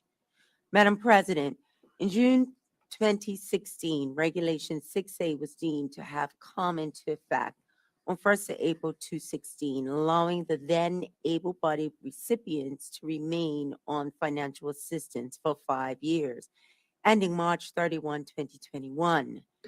In 2020, Regulation 6A was amended to allow able-bodied persons to remain in the program for an additional 2 years, totaling 7 years. This was mainly due to the challenges of COVID-19 pandemic. The first cohort of recipients extended to 7 years saw their financial assistance awards extinguished on March 31, 2023. Madam President, the amendment or proposed new award will not affect or inundate number of financial assistance recipients and will ensure the persons that fall within this category will have the ability to meet their basic need until they find employment. As of March 31, 2023, there were 124 abled recipients on financial assistance. Of that total, it was determined that approximately 19 have reached their 7-year term, and as a result, their current awards are extinguished. Madam President, to avoid further hardship for these recipients, this amendment will allow them to access to a new subsequent award. Subject to them meeting all the eligibility requirements, this subsequent award will provide a standard benefit to assist them with meeting their basic needs. There are certain conditions that the director may impose as eligibility requirements for the subsequent award, which include requiring the recipient to A, enroll or take part in an approved volunteer program for a minimum of 20 hours per week, B, enroll in a full or part-time skills development program at the Bermuda College, not to exceed 12 months. This requirement period is intended to help persons be better prepared for future employment opportunities in a timely manner. And C, participate and complete a minimum of 2 skills development and assessment programs offered at the Department of Workforce Development. And for the same reason previously mentioned, such program is not to exceed 12 months from the commencement of the award. D, participate in such additional development programs as the director may determine, except that each additional program selected shall not exceed 12 months from the commencement of the award. Madam President, all registered recipients will be deferred to the Department of Workforce Development, where the staff will work with them to ensure they have a personal employment plan. The personal employment plan sets out a development plan and creates a path to enhancing their skills and competencies. Each personal employment plan is designed specifically for the respective recipient with the aim of better positioning them to take up employment. Madam President, the director is also able to impose penalties on recipients for failure to comply with the eligibility requirements. A subsequent award can be revoked or suspended by the director if the recipient is found to be in breach of or contravening the requirements. If recipients are aggrieved by any decision, they have a right to appeal as set out in the legislation. Madam President, while the Department of Financial Assistance is committed to working with recipients to help ensure their financial independence before reaching 7 years, continuing to assist those who require support beyond the 7 years span is the humane thing to do. Madam President, recipients who satisfy the eligibility criteria for the subsequent award shall make application and be assessed for receipt of the following awards only: standard room rate, food allowance, and health insurance coverage. No other benefits will apply. Madam President, this new subsequent award demonstrates government's continued and unwavering support for the vulnerable. Although significantly lower than the full financial assistance substance, it is believed that the new award will afford recipients some form of financial relief in order that they are able to maintain a basic standard of living. Madam President, separately, I will provide, no, sorry, Madam President, thank you very much for allowing me to speak on this bill. Thank you, Senator Robinson. Would any senator care to speak on this bill? Senator Tucker, you have the floor. Thank you, Madam President. First, I want to start by saying that I believe that the financial assistance support, the entire program, is absolutely necessary. I have family and I have had family on financial assistance and very close people at that. So I understand the processes and I certainly can appreciate the needs of people when they find themselves on hard times. I think that the ability for families to access financial assistance when they need it is vital for any community. None of us know if a devastating financial circumstance may arise that might actually impact us and we finding ourselves on financial assistance. There's no shame in it. No person should be discriminated against because they need a helping hand, and certainly should be supported as such. So, Madam President, I believe that this bill adds additional support, and particularly for the 19 able-bodied persons who may be eligible, as the Junior Minister has mentioned. I think, Madam President, that a key component is ensuring that persons that are not sustaining themselves within that 7-year period, that they actually, that when that benefit expires, that they will continue to have financial support, and obviously ensuring that they have health care and the food and housing. And that is to say that there should be nobody in this country that doesn't have those three very basic things to sustain them. While I wholly support helping families as they need it, I have to say that I am a bit worried that the government may unintentionally be laying a foundation that could potentially lead to unintended dependency on the system for some people, and that's not to say everyone. And I also think that it's incumbent on me to stress that could be, and I'm just saying that we have all heard the stories of people who are skirting the system, and that's in no way implying that everybody does it, and that's in no way implying that any of the people who are currently eligible are doing it. I am just saying broadly and generally it could happen. So I think that we have to be careful about making sure, the government has to be careful about making sure that, we have those protections in place as well on the other side. So in sum, I think that providing the much needed social protection for people that need it, doing so must be balanced to ensure that the contributing factors do encourage people to get off the system. And in that, we have to also equally make sure that that government is providing the quality childcare, which I know is being worked on, getting our education system right, which is being worked on, and aggressively addressing the cost of living and stabilizing the growing economy so that there will be permanent jobs for people to go to and be able to transition off financial assistance, and making the added social protections that we're talking about here today absolutely eventually unnecessary, because that should be the ultimate aim. So thank you, Madam President. Again, supporting our families is vitally important, and there's no issue for me on that front in terms of the support that we provide. Thank you, Madam President. Thank you, Senator Tucker. Would any other senator care to speak on this bill? Senator Emily Dill, you have the floor. Thank you, Madam President.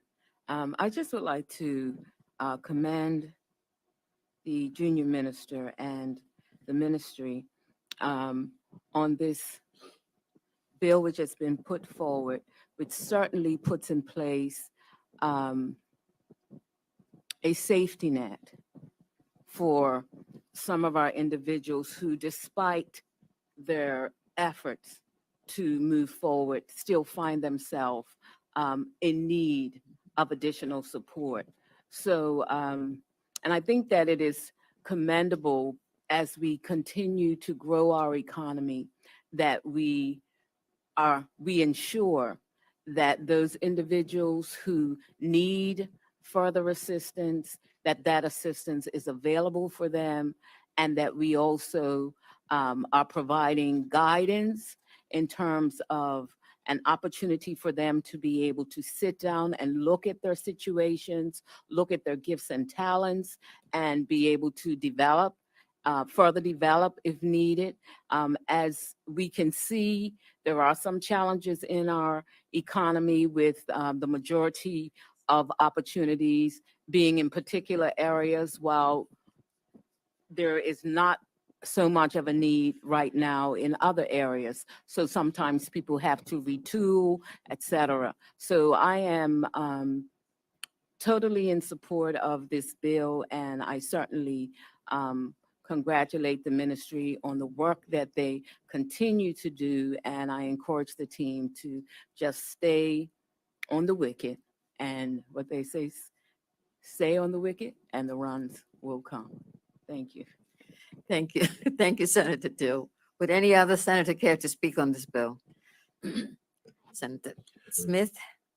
Thank you, Madam You President. have the floor. I'd like to echo the comments that have been made so far, that it's really important that we have a safety net for our citizens that find themselves in this particular situation. I just have a couple of questions for the junior minister. The first one being, considering that March 31st has passed, what has been done to support them in this period before we're able to make this extension? Second question is, from the 19 recipients that we're referring to, what were the benefits? The junior minister said that there will be 3 benefits that will be provided with this further extension.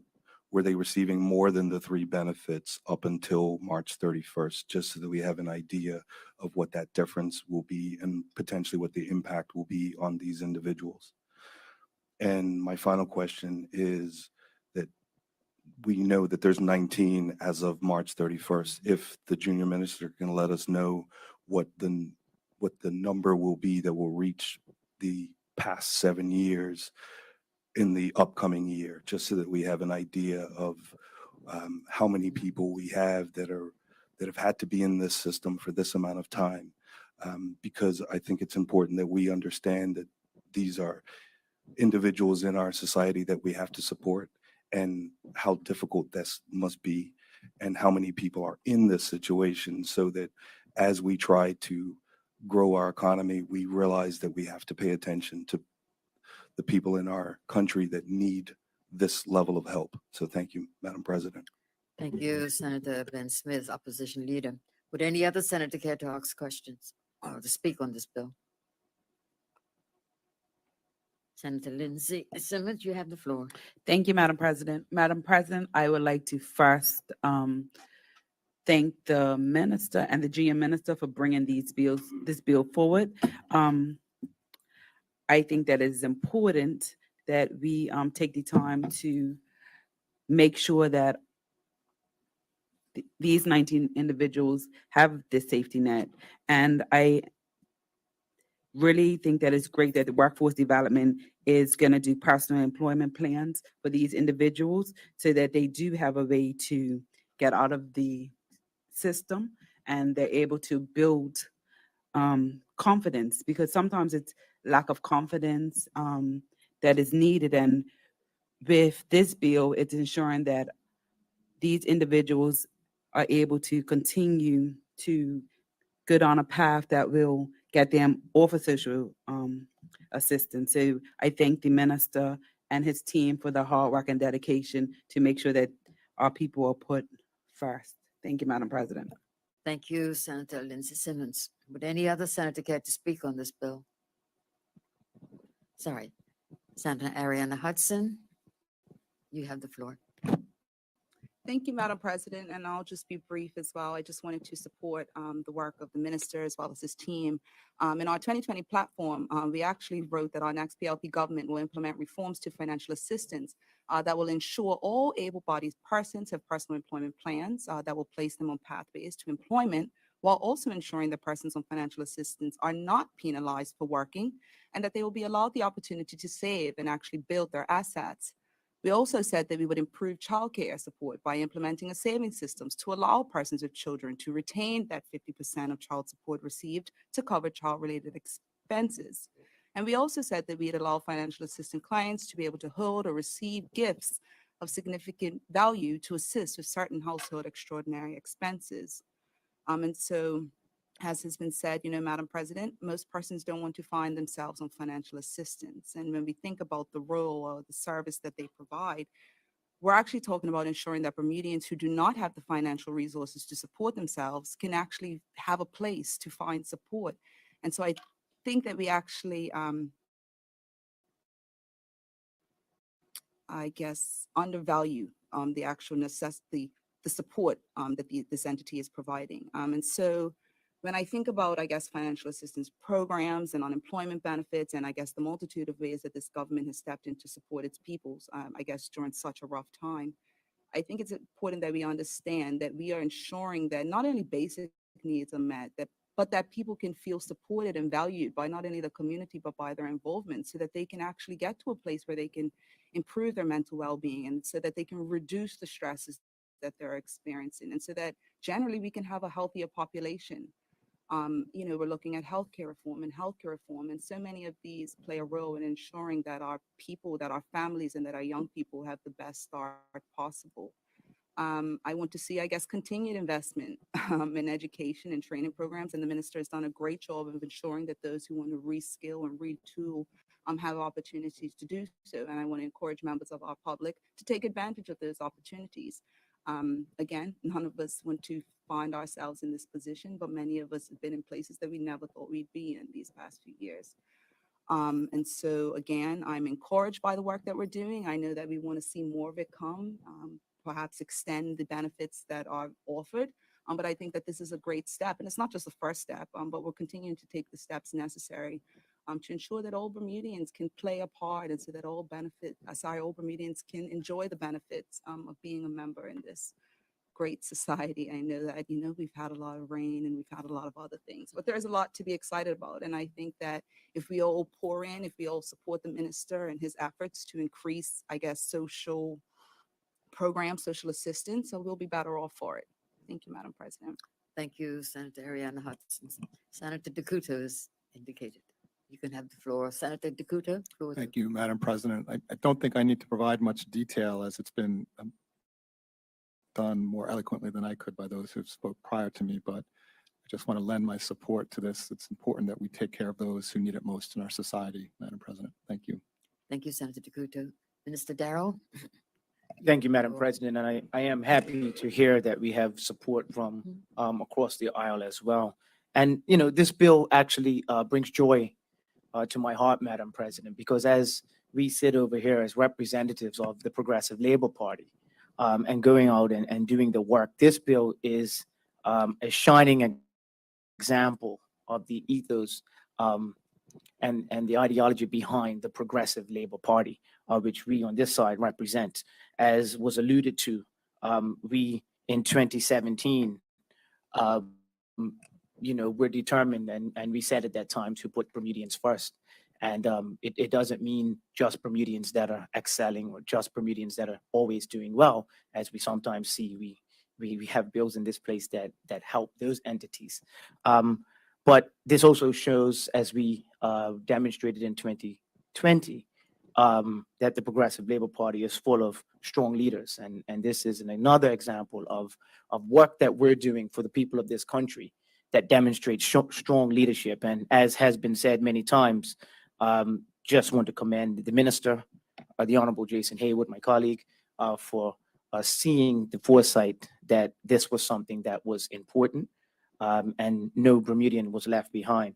And also the junior minister for bringing it to this place, as well as all of the staff at the Department of Economy and Labor. And as you would also notice in the brief that was said by the junior minister, happy to hear that there are extensive plans that come with this bill. Many times, you know, sometimes measures have to be taken at quick notice and people say, well, what is the plan? And as you would have heard and read through this bill, there is an extensive plan that goes to other departments that are related to this ministry as well, where there will be checks and balances to make sure that, as Senator Tucker did say, that no one is gaming the system or it reduces the occurrence of that. And quite frankly, Madam President, this is, as was stated again, the humane thing to do. And we know we are focusing on the 19 in this bill that are unfortunately going to continue to need our assistance in the short term after that 7-year period has ended. But I want to take this time to, again, commend the Department of Financial Assistance because, you know, the numbers that were mentioned, there were 124 individuals in this cohort, only 19, I say only, are going to have to continue. So, you know, we have to highlight the 105 that actually were able to get themselves off of financial assistance and try to progress to a normal life. In another place, in another position that I used to sit in, many times in talking to the community with individuals that may have been in this situation, it was a desperation in their voice. And they would say, you know, and they would start the conversation with, I don't wish to be on financial assistance. So I don't think that many people, if any, like the fact that they, despite some of their best efforts, are you know, unfortunate and forced to go this way. And this bill takes me back to one of my favorite teachers when I was at the Barclay Institute. I took a course led by Mr. Hugh Glaves, and you've probably heard me mention his name a few times in here. And you know, it was an economics course, and it was my first foray into that course. And he always talked about, you know, wants versus needs and the basic needs of individuals. And I'm glad to see that this particular bill will definitely continue to help the needs of those 19 individuals that are, you know, going to get their housing met, food met, as well as healthcare met. And as Minister Tucker did point out, there were checks and balances that are going on. And I have all faith that the minister and his department will be working closely and make adjustments to this bill and to this policy if they need to be made. So there are 124 individuals I've been made to understand that are still receiving benefits. So once again, this shows the ethos and the human side of what the Progressive Labor Party has stated many times in their platforms. And I'm glad to see that this is another shining example of how the Progressive Labor Party are putting all Bermudians first. Thank you, Madam President. Thank you, Mr. Darrell. I believe everyone has spoken. Therefore, Senator Leslie Robinson, it's over to you. Thank you, Madam President. Yes, and just to clarify, just one point that, yeah, the 124 persons are still receiving the financial assistance benefits. It was just that 19 have now reached that 7-year term. And as a result, you know, they're at this position where they are now eligible to be on this part of the program. I want to just just again, just to maybe highlight, I know Senator Tucker mentioned about dependency. The benefits are there for individuals in need. And we are mindful of dependency as a result. We will focus on empowerment of our individuals on the system. And I think that's an important point, is that, you know, we are looking to empower our persons. This change is one of the many enhancements that we are making to strengthen social protections in this island. Now, with respect to Senator Smith's questions, there is a retroactive provision in the clause, and individuals at this point have still been receiving benefits. Okay. Secondly, the 19 are the people that are timing out, but it does not equate to the number of individuals that will continue to come on the system. So, you know, we have a certain amount, but others may come on. So, you know, the number continues to be fluid. Been informed that at least one individual even now has found employment. So with that said, it's very difficult to predict how many people will max out at 7 years, because the system, as I said, is fluid, but we'll endeavor to report future numbers. And I guess just to also clarify, and to clarify to the public as well, that the benefit is reduced benefit for all transitioning. The table of allowable expenses highlights the numerous benefits available based on household circumstances. The benefits obviously differ. So with that, I think I've answered the questions. Yes, so Senator Robinson, then you can continue to proceed to move your bill. Madam President, I move that the bill entitled the Financial Assistance Amendment Act 2023 be now read a second time. Is there any objection to that motion? No objection. Madam President, I move that Rule 26 be suspended in respect of this bill. Is there any objection to that motion? No objection. Madam President, I move that the bill entitled the Financial Assistance Amendment Act 2023 be now read a third time. Is there any objection to the third reading? No objection. I move that the bill do not pass. It has been moved that the bill entitled the Financial Assistance Amendment Act 2023 do not pass. Is there any objection to that motion? No objection. The bill is passed. Thank you, Senator Robinson, and thank you all senators for your participation in this bill. We'll now move on to the second item on our orders of the day, and that is the Tourism Investment Amendment Act 2023, and that's in the name of Senator the Honorable Owen Darrell, spokesman on tourism and the Cabinet Office, and the leader in the Senate. You have the floor. Thank you, Madam President. Madam President, I move that Standing Order 25 be suspended in respect to this bill. Is there any objection to that motion? No objection. Madam President, I now move that the bill entitled the Tourism Investment Amendment Act 2023 be now read a second time. Is there any objection to the second reading? No objection.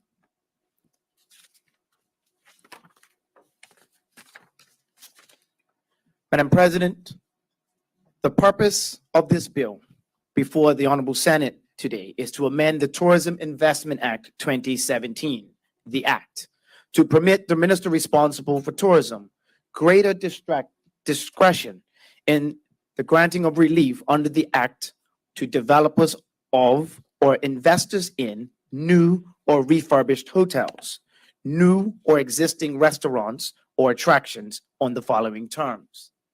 A new hotel from 10 years up to 15 years. A refurbished hotel from 5 years up to 15 years. A new restaurant from 3 years up to 5 years. An existing restaurant from 1 year up to 3 years. And attraction from 3 years up to 5 years. Madam President, the act is also being amended to repeal the provisions whereby the developer, upon receipt of a tourism investment order, is required to maintain full and proper records of the goods to which customs duty relief has been applied.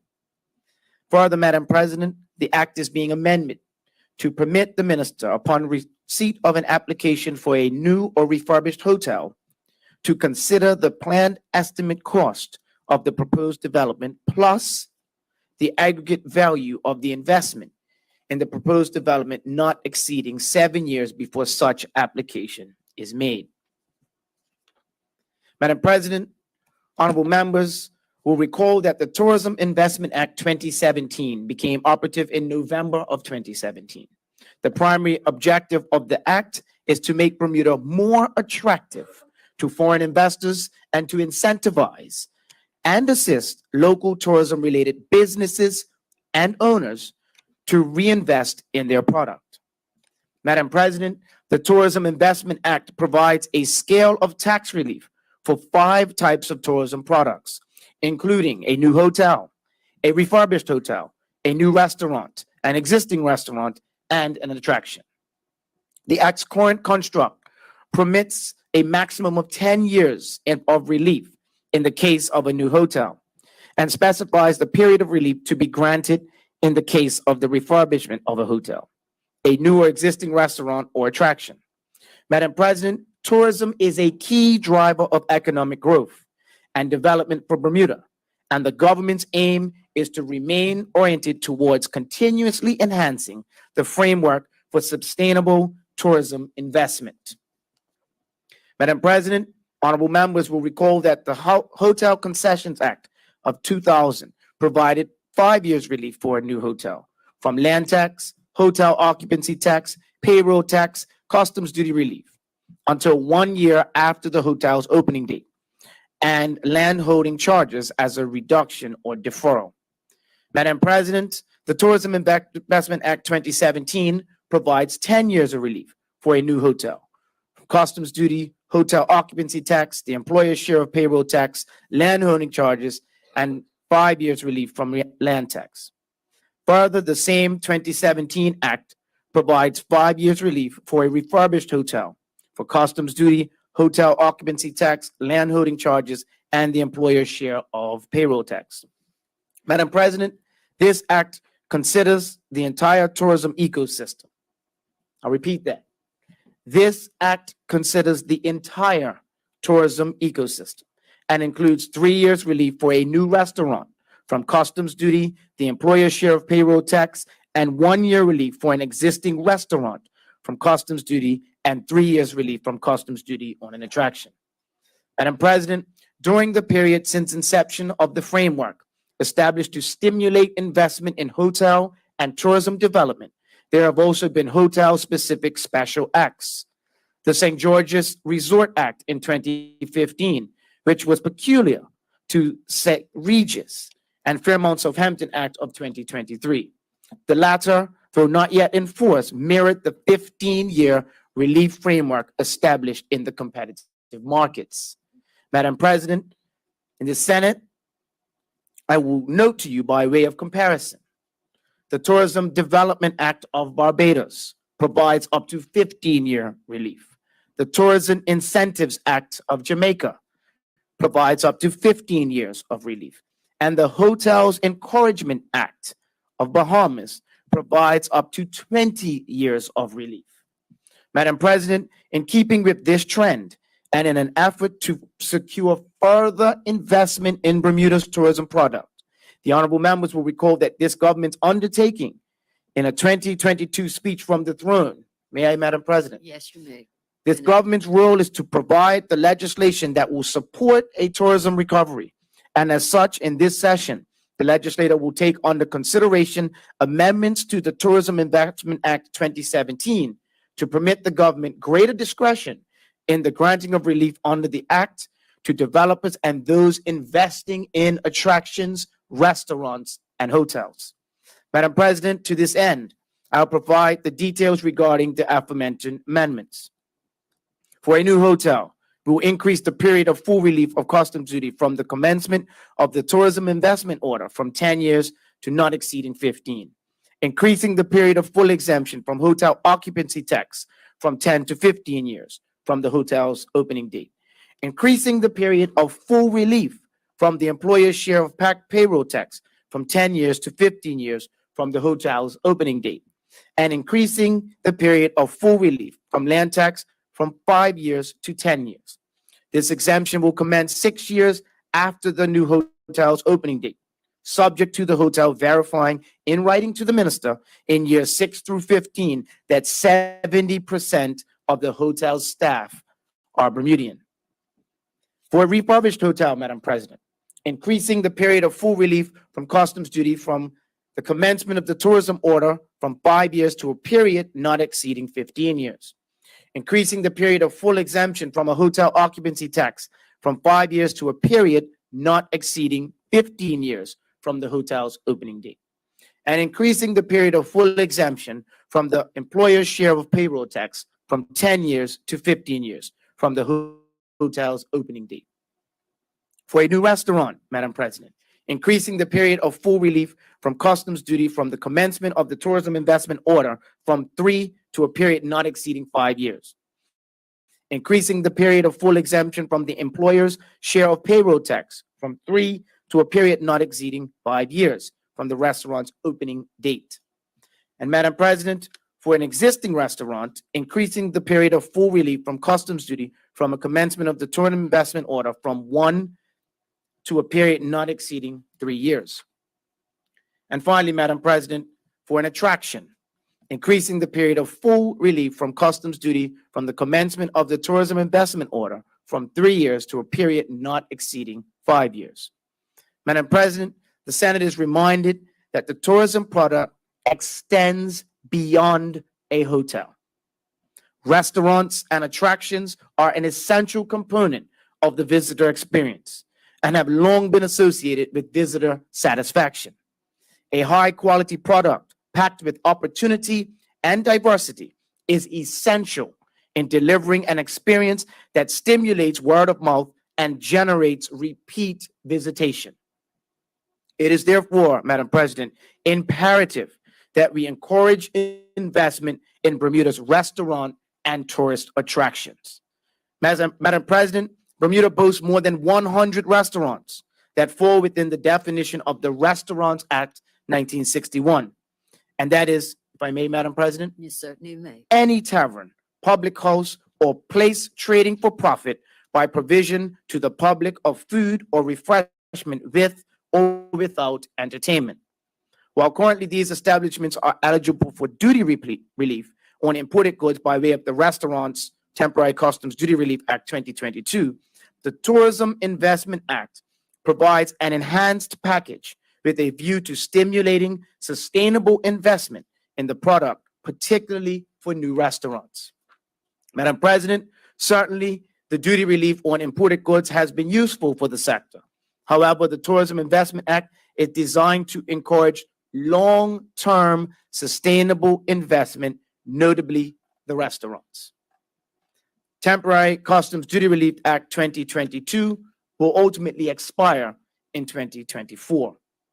Madam President, on the matter of attractions, the Tourism Investment Act 2017 defines an attraction as, if I may, Yes, you may. a site that residents and overseas visitors visit that has an identifiable operation and management structure and can be characterized as natural, historical, cultural, or man-made. Madam President, consistent with this definition, the Bermuda Tourism Authority's website under Things to Do in Bermuda lists from Dockyard to St. David's, amongst others, arts, cultural and entertainment, water and natural activities, as well as museum and historical sites. Madam President, the Senate will be aware of the Bermuda Tourism Authority's Experience Investment Program, designed to boost Bermuda's inventory of memorable experiences and adventures. This program encourages new entrants into the tourism attraction space. The Tourism Investment Act provides supplemental support for those attractions that qualify as new entrants, as well as those supporting for existing attractions seeking to enhance their offering. Madam President, the point is this. The Tourism Investment Act is holistic in scope. It embraces the visitor experience by reaching beyond the hotel and providing support for restaurants as well as attractions. In large measure, these restaurants and attractions are owned and operated by Bermuda's entrepreneurs and small business owners. The act, therefore, is designed to support our local business community. Madam President, the debate in another place focused exclusively on foreign investment and large hotels. But Madam President, we in the upper house must recognize that this bill is equally important to stimulating and supporting local investment in the delivery of an authentic Bermudian product. This is a Bermudian bill, Madam President. This is for Bermudian business owners. Madam President, a communications program to include workshops and seminars in partnership with the Bermuda Tourism Authority, the Bermuda Economic Development Corporation, and possibly other stakeholders designed to assist in creating awareness amongst restaurant and attraction owners on how to make application for concessions under the Tourism Investment Act is forthcoming. Madam President, by way of housekeeping measures, the record-keeping provisions contained in the Tourism Investment Act 2017 are no longer required, as they are superseded by the more up-to-date and comprehensive record-keeping provisions of the Revenue Act 1898. The obligation to retain records arises upon each and every duty-free importation under a tourism investment order, and the customs right to inspect premises will extend 6 years after the last duty-free importation. Madam President, I've already referenced the amendments to the act which permit the Minister of Tourism to consider the aggregate value of investment in any property over a period up to 7 years prior to the instant application for relief. Therefore, Madam President, I am most pleased to provide the Senate with the summary of the amendments to the 2017 Tourism Investment Act. I anticipate that these amendments will result in the fostering and securing further investment in Bermuda's tourism product, hotels, restaurants, and attractions. Such amendments will support the continued development of Bermuda's tourism product and, by extension, sustained tourism recovery. Thank you, Madam President. Thank you, Senator and Minister Darrell.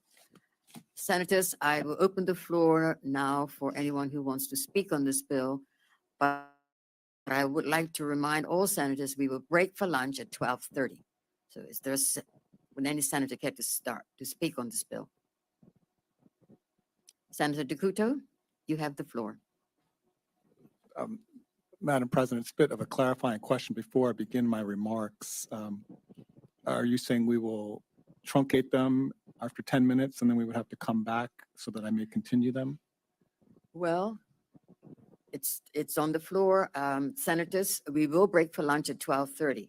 So my question to you is, if you would rather we have lunch, don't want to start and then come back to it, then what is your wish? Senators, do you want to break for lunch now? Madam President, if I may, I think we have 10 well, minutes. 10 minutes We left. have So 10 minutes. if I would put on the floor that Senator DeCuto can actually give his submission and then we can allow him to finish and then break All after right. that. Oh, Madam President, I feel I'd be at a great disadvantage if my comments were interrupted midway. Madam President, All right. I think we Sen- can let him finish and then we can break. Senators, there is another indication on the floor from a Senator, John White, who would like to speak. And so therefore, Senator White, if you wish to start. Thank you, Madam Okay. President. I'll be less than 10 minutes, so I'll get us on our lunch break starting at 12:30. Thank you very much, Senator White. Thank you, Madam President. There were several issues which I considered as I reviewed this important bill. Clearly, we need an improved tourism industry for Bermuda. First and foremost, we need it for the employment of so many Bermudians who are trained in and enjoy the hospitality industry to showcase our beautiful island and its beautiful people. While Bermuda is unlikely to return to the glory days of tourism decades ago, we can and need to have a vibrant tourism offering for tourists and our international business clients. And without a vibrant tourism sector, we are seeing firsthand the challenges to airlift that is posed by not having the available hotel beds in Bermuda for airline revenue modeling to service our island. While I see Bermuda as one of the most beautiful jurisdictions in the world for tourism and international business alike, I also understand the challenges it poses for current and potential hotel and restaurant investors. Bermuda is an expensive place to build and maintain infrastructure to support the operations of a hotel. Investors compare the financial returns they can achieve in Bermuda against comparable returns elsewhere. And thus it is important that we entice continued investment in Bermuda's inventory of hotel and restaurant facilities through fair and appropriate concessions, such as those specified in this bill. In my view, we should be thanking and supporting investors currently owning our hotels and restaurants in Bermuda. They see a future in Bermuda tourism and have contributed, in many cases, substantial amounts of capital in their properties. Bermuda needs this to continue into the future. What current and future investors in Bermuda's hotels want is a level playing field. By that, Madam President, I mean that they want to know that there are not concessions made to one facility that unfairly advantage that hotel or restaurant versus theirs. The current model is not fair and equitable because some hotels have already been granted concessions that others have not been. What businesses want and need is to be able to compete on a level playing field based on service and price, like every other business. This bill will facilitate every hotelier, current and future, to be able to do this. This is good for them and good for Bermuda. Thus, Madam President, with optimism that we must and can improve our hospitality offerings to tourists and international businesses helping to support our island, I am in support of this bill. Thank you, Madam President. Thank you, Senator John White. With that, would any other senator care to speak? Provided you have 5 minutes, we're going to break for lunch. If not, we'll break for lunch at this stage.